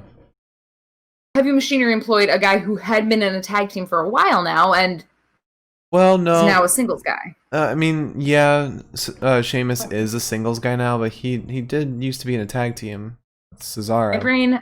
My brain almost consistently glazes over that fact for whatever reason. I don't know why. It's like, I'm like, Sheamus has been alone for his whole life. And then someone's like, but Cesaro. And I'm like, So we have Otis and Morrison in first. Nice luck on Otis. Morrison's in the corner. A kick off the second rope to Otis. I'm pretty sure it looks like it hurt Morrison a little more than it hurt Otis in general. So Tucky gets a crossbody onto Morrison. Then, as he's running against the ropes to kind of propel himself forward, he runs into Sheamus's knee, which is just so conveniently placed in the middle of the ropes. Oops. There's then a knee to Tucky's face from Morrison, and again, I'm gonna call it a rib buster to Tucky from Miz and Morrison. Miz is tagged in now. He's taking on Tucky, making fun of Big E. Sends knees to Tucky's face, tags Morrison in. Morrison kicks Tucky in the face. And he's just clubbing Tucky's chest. And Tucky kind of gets tired of that, so he kicks Morrison in the whole tummy. And then gets Sheamus and Miz off the aprons. There's a drop kick to Tucky from Morrison, sends Tucky out of the ring. Sheamus tries to capitalize on this. It's a kick in the face from Tucky. Miz is like, I'm going to try now, and gets the same exact deal. There's a clothesline to Morrison from Mr. Tucker. Sheamus has been standing on the apron this entire time, by the way. About a 20-minute match. Sheamus has been standing on the apron for probably about 10 minutes now. Is mad. Rings the bell with what sounded like a spoon. To distract everybody. It has no real effect. Tucky and Morrison get in. There is a headlock on Tucky. Then a back-to-belly suplex to the Miz. Then get a double kick to Tucky from Miz and Morrison. Miz is starting to get mad. He's getting really pissed off. He's like standing on the apron like, why did you guys even ask me to be here tonight? I'm doing nothing. Then Sheamus tags himself in and almost knocks the shit out of Morrison. Like, the whap down on the, like, right on the top of the spine. 5-star. He's just like, I'm in!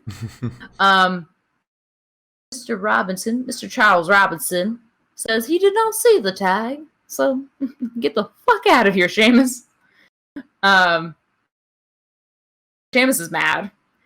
Morrison is then thrown into the ropes, knocking Sheamus off the apron, and Sheamus is just like, I'm done with this. I'm walking out. And as he walks out, Miz is like, hey, don't go yet, please. We were just hanging out. Sheamus like starts at him, and Miz is like, I'm out. It's fine. You go do you. And I thought this was where Retribution was going to come in. We watched Sheamus walk away for like 2 minutes. But Big E gets in, belly-to-belly suplexes multiple times. The Big E specialty. Otis gets in. Miz and Morrison are dead at this point. He goes to the worm onto the boys. Miz rolls away in time, but Morrison gets completely squashed. Miz tries to take on Otis. Otis tags in Big E, and he just wrecks the Miz to win. And that was, in theory, your main event. I don't want to call it the main event, though, for what happened thereafter. Would you like me to just run straight headfirst into this, or would you like to say anything about this match? So, what happens after this is Sheamus runs into Adam Pearce and then rips the contract out of his hand and then signs it for Roman Reigns. In an amazing twist, Sheamus is going to go for Universal title instead of Roman Reigns, who's left squandering in the back locker room. So it's going to be The Fiend versus Braun Strowman versus Sheamus in a triple threat match at Payback, probably with a special appearance from Cesaro. and a return to the tag team, and suddenly halfway through the match, it becomes a tag team match. I genuinely thought that you were about to take my news from me, and I was like... And then match ends with Sheamus and Cesaro winning, giving us that tag team again, but they both win the Universal title, so what they do is they decide to split the title in half. And then Cesaro is brought to Raw, so one side has to be painted red, the other blue. Right, it writes itself. It's beautiful. It's poetic. Yeah, again, the fact that you're not writing for them is kind of shocking to me. I got the ideas. It's all up here. Somewhere. Somewhere up here. Shall I jump into the final aspect of this evening before I jump into our fourth promo? Yes. Fourth. Okay. So we then jump to Adam Pearce talking to Roman. He finally got into his dressing room, which looks like a hotel suite. I don't know. I guess I should have realized how special Roman was to Vince, but didn't see it that coming. And Roman, initially prior to this, I think there was a promo I missed talking about, but Roman specifically told Adam that he was not going to, like, he wanted to look over the contract. So now we're here in this promo. Roman isn't signing the contract. He says he's not going to sign it. He will be at Payback. He references his shirt. He says, I'm going to come there, I'm going to wreck everyone and leave. And I said, fuck on, brother. Promo that shit. Chill it. He says, I'm going to leave with the Universal title. That's not a prediction. That's a spoiler. And I genuinely want that tattooed on my goddamn arm so I can look at it every goddamn day. I just, like, I want it to be, like, all the way down here. And then you look at it in, like, 5 years and it's, like, all stretched out. You think I'm gonna get wrinkly in 5 years? That's just the first number that came to mind. It's probably more like 3. I'm kidding. I'm kidding. I'm kidding. I'm kidding. I'm kidding. The fact that only a wall separates us right now, like... Oh, okay. I like to flip-flop between heel and face. Yeah. I see. Anyways. So, Roman's just, like, talking and looks off to the side. And Pierce is looking in the same direction. I'm like, what are y'all looking at? Like, what the fuck? And then the camera pans. And I said, oh my god, come back to me, baby boy. Everything has sucked since you left because Paul Heyman's back. Even though he's not going to be writing anymore because he got demoted. So bad. He's only going to be performing. I mean, to be fair, at least, like, this gives me, like, the semblance that, like, he's in the area. But Yeah. guys, I don't give a shit if Paul Heyman had been managing Brock Lesnar, the man that I despise more than Corey Graves, which is saying goddamn a lot. I don't give a shit about that. Dude, now he's managing Raw? Oh my god, first of all, he'll turn to the fucking max. Shit. Second of all, oh, my boy! Brock Lesnar would have been nothing without Paul Heyman. So now that Roman has him, he's gonna be one of the best things that SmackDown has. And the fact that he's on SmackDown now kind of shows that Vince wants to keep Heyman as far away from Raw as possible. Surprising, shove him to NXT. Maybe this means SmackDown might be good? Well, I mean, with a combination of Paul Heyman and Daniel Bryan, I think SmackDown's in good hands. Even though Paul Heyman won't be doing much of the writing. Daniel Bryan, I think, will be helping out SmackDown a lot because he's been pushing a lot of smaller people like Lucha House Party. Dude, I fucking hated Paul Heyman for so goddamn long. Because I you hated hated him Brock. for so... Right. And back in college when I was like I've gone through my phases of watching this shit. Back in college when I was watching this again, Brock was a big fucking deal. Actually, Brock was probably a big fucking deal up until right before we started watching together. Before WrestleMania. Right. All was a big deal, and then COVID happened. All left. I didn't think he was coming back because I figured, like, oh, well, you're not a writer anymore. You've obviously fucked off. Why would you want to come back for acting? But he's back? He's managing Raw?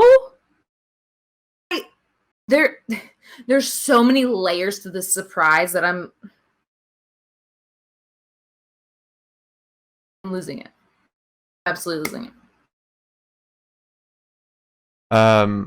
So, with all that said, do you want to move into the next promo? Promo? I do. Because we're almost done with them. I'll find it now, though. These last ones. This is the one that we're going to do now. Do it against the best of the night sign to make things easier. And what the? Jesus. I love this little commercial break. Dude, I'm having a rough night, dude.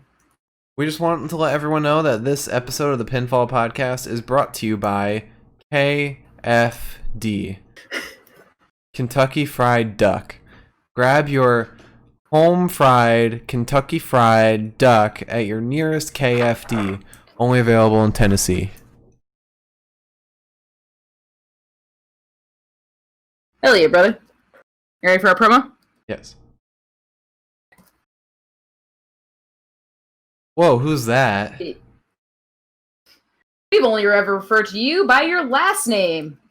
It's gonna feel real weird to refer to you by your first name as well. Hi, Milam. Since you did not specifically say not to mention you, I'm going to. So I hope that's okay. I made very specific references multiple times, so I was like, I really hope that Milam and Mike understand that I'm going to reference them on this episode. So Milam is another one of our very first, like... Friends of the show. I was going to say interactive friends of the show. I think basically the first night that we had Mike in the chat, I think we had Milam as well. And that was like one of my favorite nights because all of a sudden it's like, oh, well, so like this trainer 845 said X, Y, and Z, and I was like, comments, people that know a little more than us and telling us what things are like, what things mean. Thank you. But like, Milam was one of the first people that was also in the chat and watching us, and I mean, I know that we both genuinely enjoy all of like the interaction that we get on Twitter, especially from Mike and Milam. You guys both are really awesome. I made a note here, my list of stuff that I was going to say. I wrote all of this in less than an hour. But I'm pretty sure that my like wrestlers reaction folders would not be nearly as large if it were not for Milam. I really enjoy Milam's comments, especially to us on Twitter. It's really fun to like somebody's listening to us.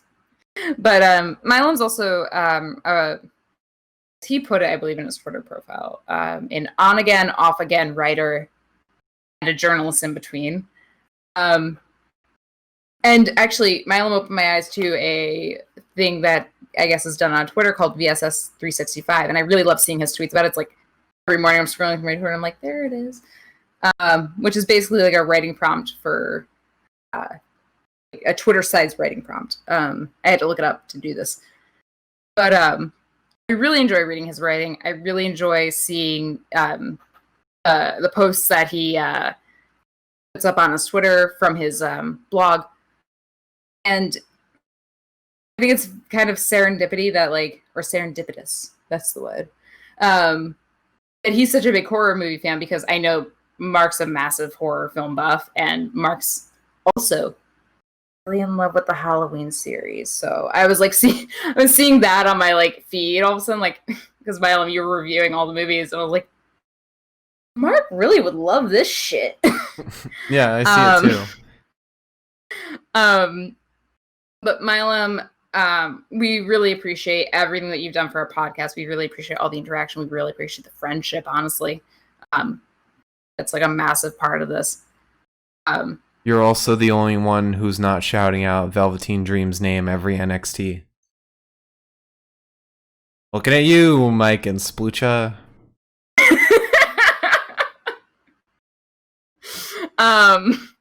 Also, I had to bring this up. I'm drinking another Voodoo Ranger beer. I opened this just in time for this promo.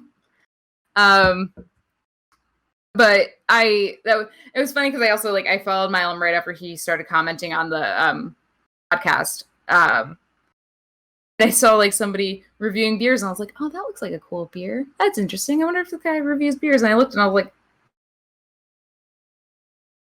oh, I know who this is. But his writing style is really awesome. I really love reading what he writes.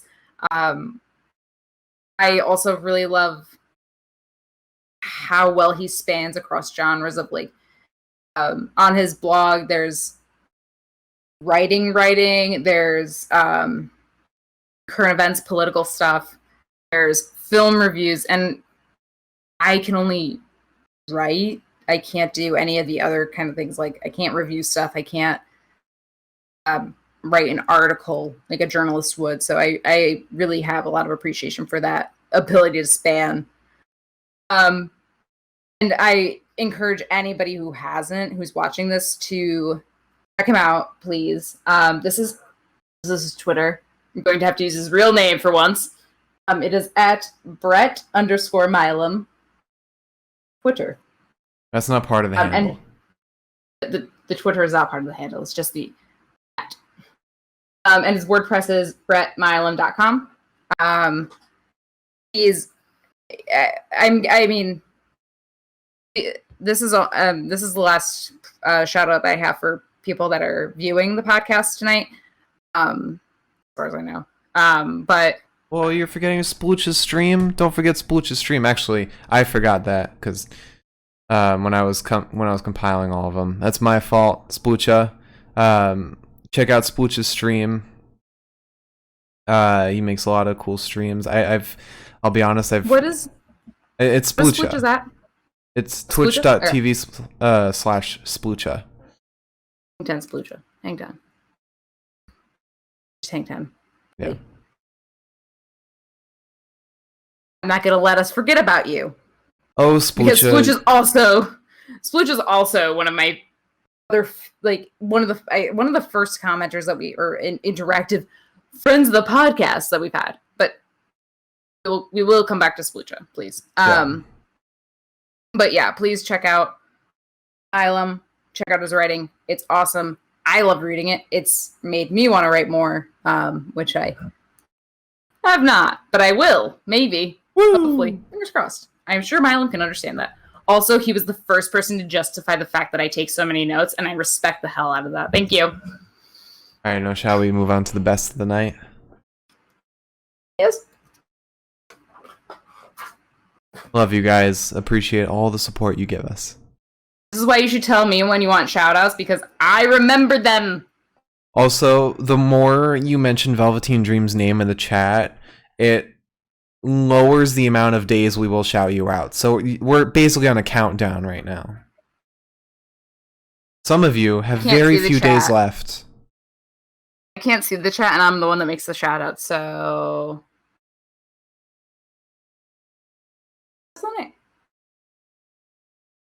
Alright, so, promo of the night. Somebody mentioned Dream last NXT. Somebody mentioned him. I think it was Mike.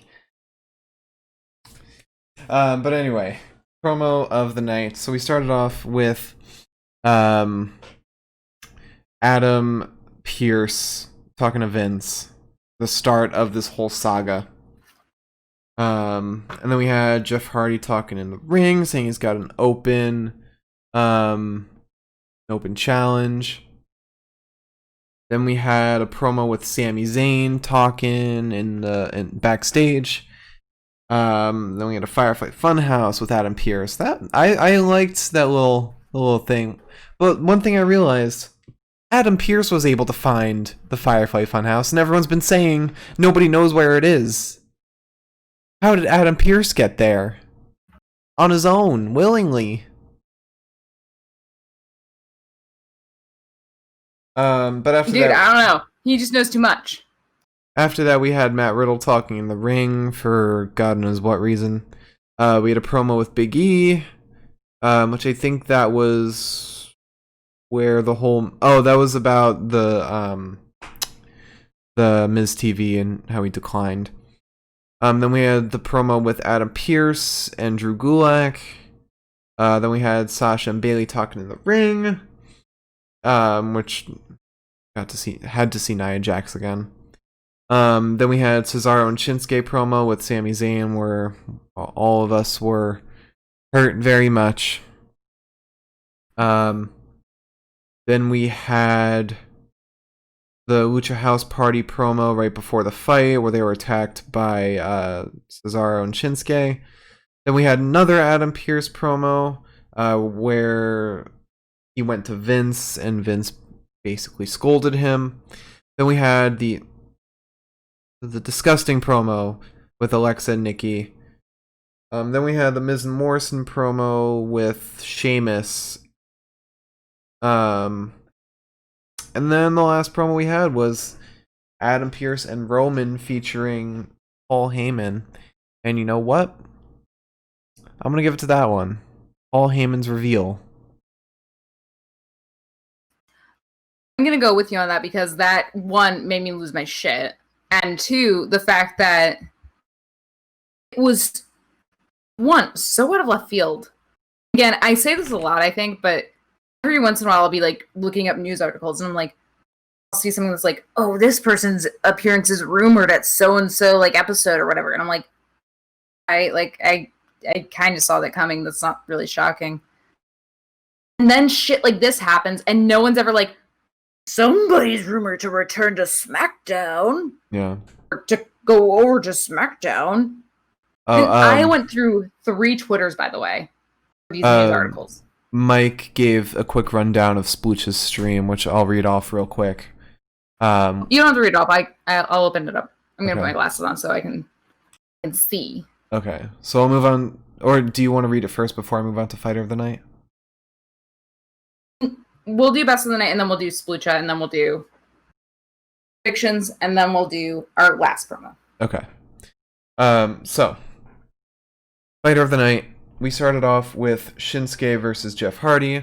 I think Jeff Hardy looked awesome today. He didn't look perfect, but he definitely looked better than he did when he was against AJ Styles, which I feel like that would be the fight to look better for because that's a title fight. Whereas this was it was still a title fight, but it was a random title defense that was just meant to transition into a storyline for Cesaro, Shinsuke, and Sammy. And hopefully we'll get Sammy versus Jeff Hardy soon. I think that'd be really cool. Then after that, we had Matt Riddle versus Shorty G. Both looked awesome, but I think I'd give the edge to Matt Riddle in this fight. He always looks great. But he definitely has his standout performances. However, I think this one was kind of a little lower on the scale just because it was a pretty short fight. Yeah, I don't think this was anything special from Matt Riddle. But after that, we had Drew Gulak versus Braun Strowman. And this was all Braun Strowman. It was nothing but Strowman. And then after that, we had Kalisto versus Cesaro, and I think Kalisto looked awesome, especially with that. What would you call that DDT? Like a falling DDT or something? I don't a know. dragon DDT. I don't know, but it looked awesome. Although he had a couple botched moves, I think Cesaro really kept him in there. And without Cesaro, luchadors on SmackDown would have nothing. But I would give this to Cesaro normally, but I think his outward performance was not as great as Kalisto's. So that's why I'm giving the edge to him on this fight. And then lastly, we have Heavy Machinery and Big E versus Sheamus, Miz, and Morrison. This was hard for me to pick a stand-up. I think Big E might be the fighter of the night for this fight. This just wasn't really a fighter's fight. It was mainly an actor's fight, I guess you could say. The attention wasn't really on the fight itself, more so like Sheamus's relationship with the Miz and Morrison. Yeah, I don't think this was anything incredible, anything amazing. Which sucks because we keep saying Big E next week, and then he does stuff like this. So I think today I'm gonna give Fighter of the Night. Second place, I'll give it to Jeff Hardy. First place, I'm gonna give it to Kalisto.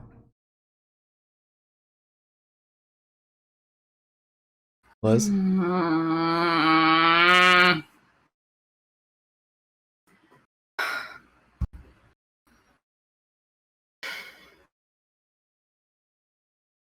I'll get my glasses on. Hang on.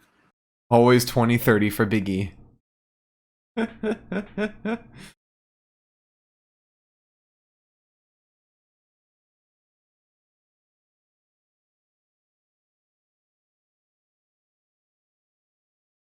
I think I've got to go with you on this. That sounds very Only because begrudgingly.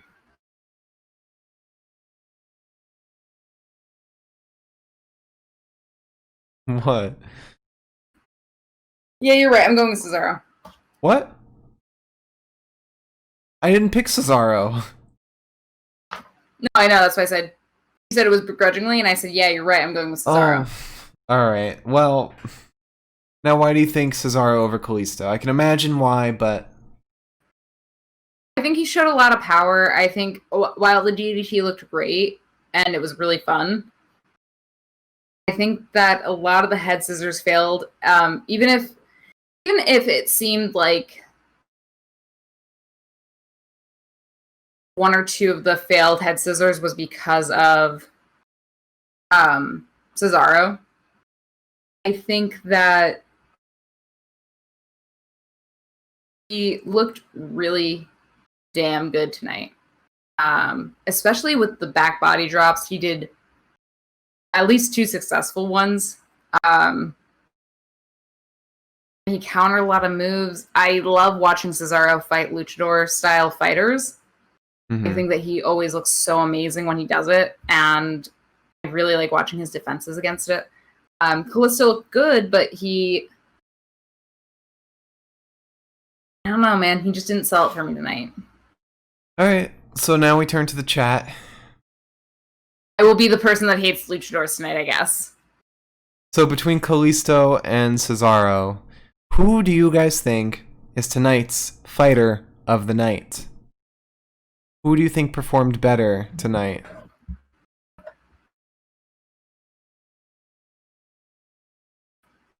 I think it was me. You think it was you? I think it was Pete's. Yeah. I think it was the cat.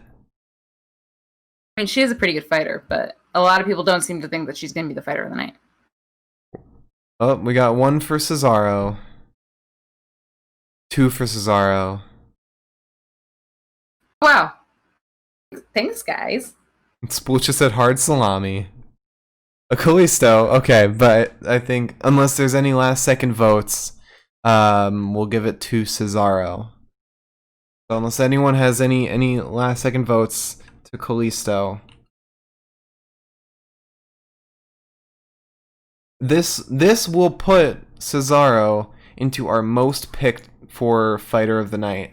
Really? Oh, wow. Yes. Okay. It was between him and Drew McIntyre, and right now Cesaro is leading. We've picked him 5 times, including tonight. So, now we move on to Fight of the Night. So we started off with Shinsuke versus Jeff Hardy. Decent match, but I don't think the focus was even really on the fight. Shinsuke didn't look amazing. Jeff looked good, but this was such like a last second fight that it felt very thrown together. Bliss versus Mug. Yes, absolutely. Great squash. Yeah, I don't think this was a very one-sided fight, which sucks for a title fight. But we did get to see a nice looking Jeff Hardy. And then we had Matt Riddle versus Shorty G. Decent fight. It's not too memorable. Neither were really performing at their best.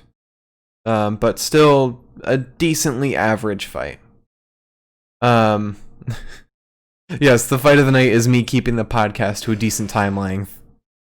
I feel like that's a direct attack, but that's fine. And then we had Drew Gulak versus Braun, which was basically just as much of a squash as Alexa Bliss versus the Mug. Then after that we had Kalisto versus Cesaro, which was a great match. I think it had a perfect fusion of story elements and fighting. Both wrestlers looked great. You had a couple botched moves, but that's really the only downside. You did have a distraction win, which I do hate, but I think it works really well with their storylines here. Plus, I mean, there weren't many other fights today that were better than this one. And then we move into Heavy Machinery and Big E versus Sheamus, Miz, and Morrison. Where, like I said, this fight wasn't anything spectacular. You mostly had Sheamus, being mad, ringing the bell, and just playing his character while everyone was kind of like throwing each other around in the ring. It wasn't super impressive, wasn't super special. And so I think I want to give the fight of the night tonight to Kalisto's returning match against Cesaro.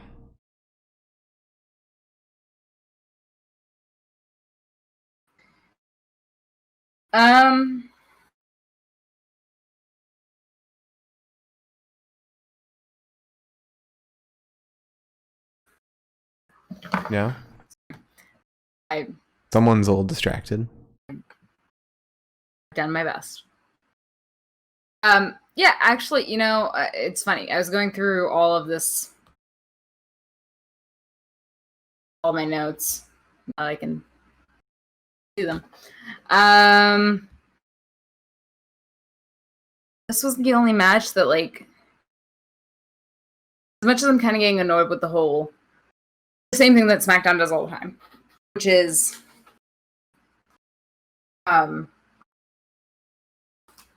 they will, they'll take one good feud and then they'll milk it to its death. Mm-hmm. So, well, as much as I hate that happening, I think this is also a great introduction for Kalisto returning. It was a good return. I think I'm gonna have to go with it. I didn't like anything else quite as much as I enjoyed this match. Yeah. It had a progression storyline. I mean, I don't really know why at this point we're still watching Miz and Morrison and Tucky and Otis fighting. It just kind of feels like they don't have anything better to do with Sheamus and Big E and all the other guys. Like, it doesn't seem like they've got anything planned. Yeah, besides at least with title this, runs. we right, and at least with this, like, we got like the precedence of Shinsuke kind of pissed off Cesaro. Cesaro and Shinsuke are pissed off at Sammy. Kalisto's pissed off at Lindsay. Grand Metalik is just trying to hold it together the best he goddamn can. Best he can. Our pick for Kalisto versus Cesaro also inches Cesaro in first place for the most fights of the night picked. It was a 5-way Why tie. do we like him so goddamn much? It was a 5-way tie between him, Lindsay, Grand Metalik, Seth Rollins, and I think it was Shinsuke. Which makes sense for the 4 of them. Don't know why Seth Rollins is thrown in there. But It's so many matches with Alistair. True. But Cesaro now gets... I kept saying... He gets the 5th now to lead him. Kept saying, like, I'm never going to get tired of these matches, and now I'm just like... I wish the WWE would stop listening to my goddamn ass.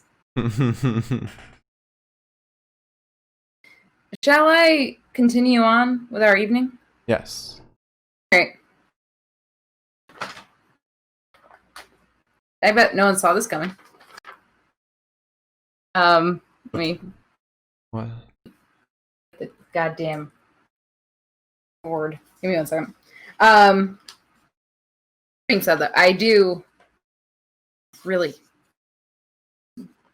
fucking hope that we stop seeing Seth versus Ray. I want Ray to do other things. I want Seth to do other things. I can kill myself. But I feel like there was hope for it ending at Payback, but then we got the notice that they're gonna be fighting on Raw. So when does it end?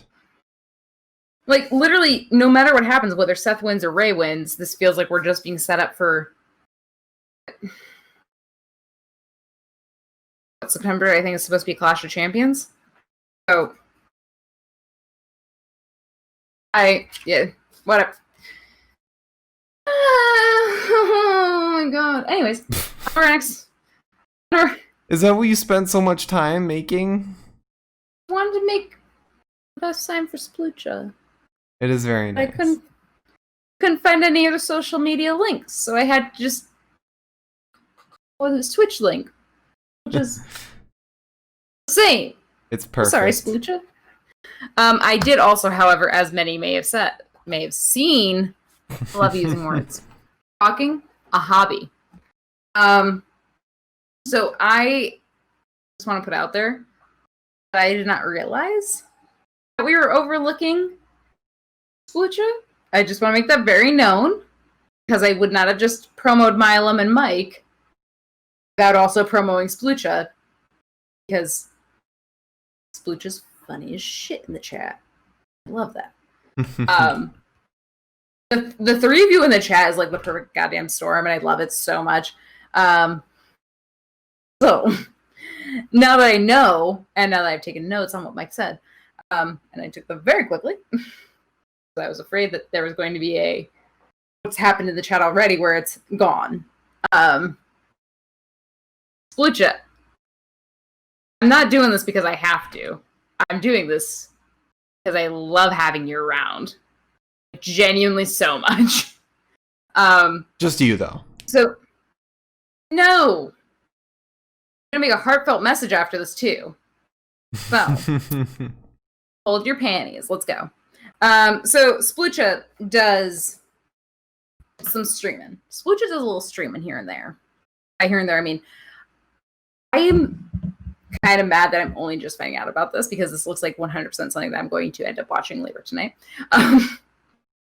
And to that point, I have just followed, because this is absolutely my jam. So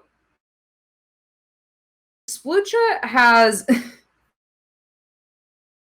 I guess as we can call it, a wrestling league of sorts. It's done through Fire Pro Wrestling World. This is also with help from Mike's message. So if I get anything wrong, blame Mike right now, please. But it's done through Fire Pro Wrestling World. It is apparently a combination of his own creations plus creations of viewer submissions, which is cool as hell. Once I have view, I will be submitting. I love this shit. Apparently, also, Splucha has been on Twitch for 3+ years, which is way longer than I have ever been, considering it's been 4+ months. And I am so excited to watch this. It looks like it's about as long as a wrestling match or a wrestling show would be. Splucha broadcasts on Thursdays at 10 p.m. and apparently he's running a big fall supercard on September 24th. It's a Thursday as well at 10 p.m. Eastern Standard Time. There's if you go to his Twitch, which I literally just typed into my Twitch, and I follow maybe like 7 people, I think. So if you go into Twitch and you just type in Splucha, it will show up. Which is why I threw it on Twitch as Splucha. You'll find it. There is so many backlog videos. I'm so excited to actually get into this and watch it. And again, I'm very mad that I didn't know about this earlier. But these guys, please check this out. I'm going to be checking this out. I'm probably going to have the goddamn time of my life the moment this podcast is over. I'm going to get all nice in bed, turn the AC on. Because I can't right now. I'm sweating. Yes. So, please check out Splucha. Splucha's his own Vince McMahon. And also, Splucha has been such a wonderful addition to our chat. Has been such a wonderful person to interact with, someone to talk to during these things. He's here, like, I think every single night now, and that's awesome. We love seeing you here. And again, as I've said 3 times now, it literally would not be the same without you guys. And I want to make sure that everybody who is viewing gives that same amount of love to Mike, Milam, and Splucha, please. Because this would not be nearly the podcast it is today without the friendship that we have gotten from all y'all. So Splucha's next stream, I believe, it could be wrong, he can correct me in the chat. I believe his next stream, as it is scheduled on Twitch, is September 3rd at 10 p.m. Eastern Standard Time. Oh, my birthday. I was going to say something, but I figured you would. His next stream was September 3rd, 10 p.m. And then please tune in for his September 24th Fall Supercard. I know I goddamn will. Because it's a Thursday and there's nothing going on Thursdays with other, like, WWE-wise, so I will 100% be there. Basically, I spend any day that doesn't have WWE watching wrestling, so I'll be down for the count on that one. Yeah. So please tune into these guys. Check out Mike's podcast. Check out Milam's writing. Check out Splucha's Twitch stream. I don't know. I guess we can't call these podcasts. I was told that these are video casts that we do, especially, or like whatever is a video podcast form. It's a podcast. I'm calling it a podcast. Splucha, I'm gonna call you Vince McMahon from now on. I just want you to know that. So, what's up? Okay. So Splucha said that he's giving a reduced schedule to give himself a break. So the next show's on the 10th. Hopefully he will crank out more shows. But I get it, because I didn't realize it until we started doing this. Shit's tiring. Now that I have a full-time job, I'm just like vibing. I have 4 shows in a row to do this coming week, and I'm like, but please, again, I'm gonna do this one more time before we get into one more time. You know, I can't stop talking once I've had 2 beers. I know. I just wanted to say that I really do appreciate everyone that's in the chat. I really do appreciate definitely Mike and Milam and Splucha. You guys have been so much fun. And you guys, like, I was getting to a point where I was like a little burnt out, and I shouldn't have been because it was so early on, but I was getting a little burnt out, and then like every time I'm like, oh, but we got these guys in the chat. Maybe they'll show up tonight and maybe it'll be fun. I'm like, yay. I don't know. It makes it so much easier and so much more fun, so much more relaxed. I feel like I'm just talking to some pals. Anyways, Mark's probably going to kill me before the end of the night, so I'm going to sit next to my sploocha sign while we discuss the payback. Let me know when you're good for me to start. Vibe, and I'll probably do this one more time before the end of the night. You want me to start? Yeah, I need to know what's happening at Payback. Okay, so now that we're 2.5 hours into this podcast, let's make it an even 3 hours, I guess. So I get to sleep in tomorrow. So I've got based on the CBS Sports website. No. Let me refresh to see if they added anything these else. Fuckers. So the first match that it has listed is Bray Wyatt versus Braun Strowman versus Roman Reigns. I mean, do I have to tell you what I'm choosing there? You're picking Braun, right? No. My scabby-headed man. Yeah, I'm picking Roman for sure. It only makes sense, especially now that he's got Paul Heyman behind him. It only makes sense. But I know I fell into this pit last time for SummerSlam, but I'm willing to put another bet on this match.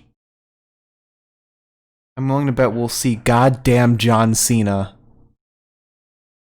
I'm willing to bet we will.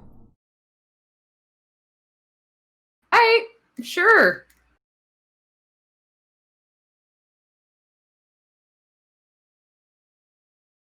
You watch. We'll get John Cena this fight. He'll show up out of nowhere. Going along with Roman. I'm not going along with that shit. You're silly. You're a silly man. So after that, the next fight up is the Women's Tag Team Championship between Bayley and Sasha Banks versus Nia Jax and Shayna Baszler. So I think that this one's pretty obvious. My pick is for Nia Jax and Shayna Baszler. I'm going along with you too. We gotta find something that we're not gonna agree on. Oh, we're gonna get there. Oh god, okay. So next up is the United States Championship, Apollo Crews versus Bobby Lashley. I'm purely for the fact that we haven't really gotten much promos for this fight, because we kind of went right from Apollo versus MVP like right into this. The only thing in between was the arm wrestling match. So I'm gonna go with Apollo here. Go with Lash. Okay. It's me, but I'm gonna go with it. All right. So after that, I know what I'm writing. I'm genuinely so drunk right now. This is not good. Not even a fucking pay-per-view. Yep. Gonna be a wreck tomorrow. Tomorrow is Mark's birthday celebration, so thank God there is not a podcast I would not be able to get through. Goddamn God. That's why we're doing it tomorrow. So up next we have Randy Orton versus Keith Lee. Oh God, where is Drew? I'm so mad. I'm so mad right now. I'm so mad. This fight is absolutely going towards Randy. Like, no doubt about it. Because we gotta force Drew out of the shadows, so it's gonna be Randy. Because he's not gonna go after Keith. Yeah. So after that, we move into the tag team match between Rey Mysterio and Dominic Mysterio versus Seth Rollins and Murphy. And I'm gonna go with Rey and Dominic win. Yeah. So what do you? I'm gonna go with that too. Okay. It hurts me, but I mean, dude, if Seth and Buddy win one more time, they're gonna turn to the Sasha and Bayley of the fucking Raw. Mm-hmm. I don't think it's gonna be. I feel like that would not be worth our time in a way. So I feel like it's gonna. I mean, Tom and Ray are vying for a win, and they almost had it the other night. So. Yeah. And then the last match it has listed here guaranteed is King Corbin versus Matt Riddle. And I'm going to side with Corbin here. I think he's overdue for a win. I think the only way they can really play this story out is to have Corbin win. You're going to hurt me like that, huh? Yep. I have things to do Monday, so I'm going with Matt Riddle. Okay. Corbin does need a win. In fact, let me tell you how many wins King Corbin has got this year. First off, he is the lowest rated SmackDown wrestler. He has wrestled 19 times. He has won 3 times, lost 15 times. 1 was a no contest. He has been in 7 main event matches and lost 6. Only won 1. I think he's the Finn Balor of SmackDown right now, so I don't think he's going to win. He is the Finn Balor of SmackDown, but it's not a main event. And then there are 2 predicted matches, which I don't know if you want to do. I feel like one of these might be a little too late to announce, but we could still try for it. Still predict on it. At this point, we have 1, 2, 3, 4, 5, 6 matches. I think we still need a 7th. Yeah. So, they're predicting the Intercontinental Championship between Jeff Hardy and AJ Styles. I don't see that happening at all. I could see it happening in the Slaves bid. No, because Sammy. Right, but Sammy's the next contender, I feel like. AJ still wants to go ahead and challenge. Jeff did say he wanted in the open challenge. He was inviting everyone but AJ. But who knows? I'm going with Jeff. I'm going with Jeff too. And then the last match it has predicted is Big E versus Sheamus. Okay, sure. I'm gonna go with Big E. If that happens to happen, I'll go with E. I might want to go with Sheamus. Alright. Locking in for this one. Big E has had a big spree lately, and I think Sheamus is the guy to kind of knock him down and be the feud separating Big E from a title. Big E has had a big spree. Mike said maybe he can win match of the night on Sunday, right, Mark? Don't call me out like this. Because now if he's not wrestling, I'm going to be blamed. Yeah, probably. I'll make sure of it. Alright, so, you want me to run back our best of the night before we get into the last promo? Yes. So, promo of the night, Paul Heyman is back. Fighter of the night, Cesaro. And fight of the night, Kalisto versus Cesaro. Liz, would you like to run us through our last promo? I would love to run us through our last... What? Oh, God. Our Lashley promo?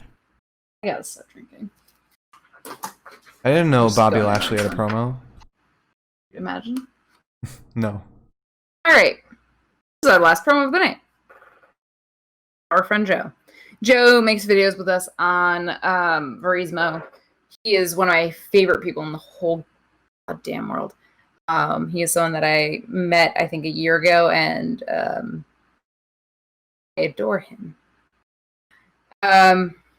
He has been like the most helpful person as far as like making videos has gone. He's always open for everything. I've run things by people before, and I'm like, this might seem crazy. And if Joe's in the room, he's just like, oh, that sounds great. And I'm like, absolutely. So Joe has a YouTube channel, and Joe also has an Instagram, which is a little more active than the YouTube channel, and it's also just as fun. His YouTube only just became active probably a couple of months ago, because we're all stuck in the city and quarantine. But he's got one of those fancy little boosted skateboards with the motor in it and shit, so he can go places. I don't know what that's like. So they have to park it and switch sides every day, so that's. Anyways, but he just restarted his YouTube channel. He's an absolute goof. He's basically kind of just vlogging about his quarantine experience plus life around where we live. And also his Instagram posts are really awesome. He's the first and only person I've ever met that's obsessed with the MTA, and I love the shit out of that. So if you want to check out his vlogs, please do. He's such a wonderful guy. He's such a wonderful character. He was the first person I saw after the pandemic hit, and he's probably one of the only people that I have seen as far as my friends that come over since then. And I love seeing him. I'm so happy that I've gotten to see him recently. So if you want to check out his videos, please do. They're really sweet. He's a really sweet guy. It's Joseph Gugino on YouTube. And if you want to go to his Instagram and visit him and see his pictures of like all of his pursuits around the city, is at Joseph Gugino. Joseph Gugino. That's his IG. Yeah, we love him. I think you knew him before I did, and I'm so glad I met him because we're part of the air sign gang. He's an Aquarius, and I hate Aquarius. But so air sign gang. Thank you all for watching. Oh, wait, can I do? What did you want to do? Is what you're gonna do gonna carry us into the 3-hour mark? Yeah. Okay. I'll sprint through it. Okay.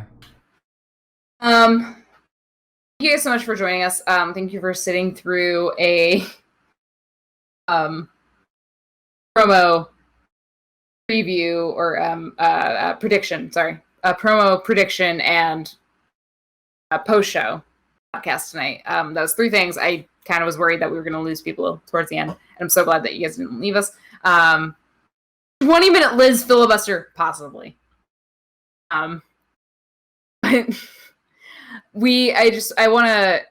I'm gonna continue to do these on the last Friday of the night. Because we really the month. God bless. I really appreciate having you guys in the just walking away. Keep going. I really appreciate having you guys in the chat. I really enjoy talk to y'all, getting to hear everything you have to say, unless it's about Velveteen Dream. Maybe I don't care about it as much, but that's fine. But you guys make it so much more fun than it could be, and I really appreciate that. And I really want to continue promoting everyone's shit. And just because I did yours tonight doesn't mean I'm not going to do it next month. Months passed. Everything changes, guys. Everything changes. But yeah, thank you guys so much for joining us. It means a lot to me. Yeah, I mean, I never thought that we would have like such nice people around, and I think it's really nice. And I really like getting into the podcast because I know there's gonna be some nice folks in the chat saying nice things, being fun. I'm bad at this shit. Anyways, you don't want to go for another 17 minutes? I just love y'all. That's all. It's fine. Anyways. So do you want me to wrap us out? I'm going to anyway. I might mute you for a second just so I can do this. I knocked my phone off my fucking desk. I'm sorry. Anyways, go on, please. Thank you for watching, everybody. If you enjoyed, please hit that follow button below, and you'll be notified whenever we go live. Hit that bell next to it, too. And then follow us on Twitter to also be notified whenever we go live, as well as see our fighter and fight of the night after every podcast if you can't attend an episode. So that is at the Pinfall Cast. And follow our individual Twitters. I'm at the Mark Cameron. Liz is at Eliza Elaine23. Also, if you missed part of this podcast, want to check out other podcasts, go to the Pinfall Podcast on YouTube. You can see all of our archived podcasts there, minus a couple. And little announcement. Check out twitch.tv/Mark Cameron tomorrow, because tomorrow is going to be the UPF World Championship Tournament Day 2. We've got Don Pokemon versus Rob, and Weeby Villain versus Courtney, the champ's sister. That's me, the champ. And I will be facing the winner of Weeby Villain versus Courtney the next weekend. So I will be hosting both streams tomorrow on my channel, twitch.tv/Mark Cameron. And it'll be starting at 1:30 p.m. Eastern Standard Time. So definitely check it out. It's going to be awesome. Don Pokemon could get eliminated. We'll see. Anyway, thanks for watching, everybody. Mark Manfred, everybody. We'll see you on Sunday with Payback. Also follow my Twitter if you want Kat's social media. That's where I make fun of her the most. Yeah, it's true. A lot of pics there.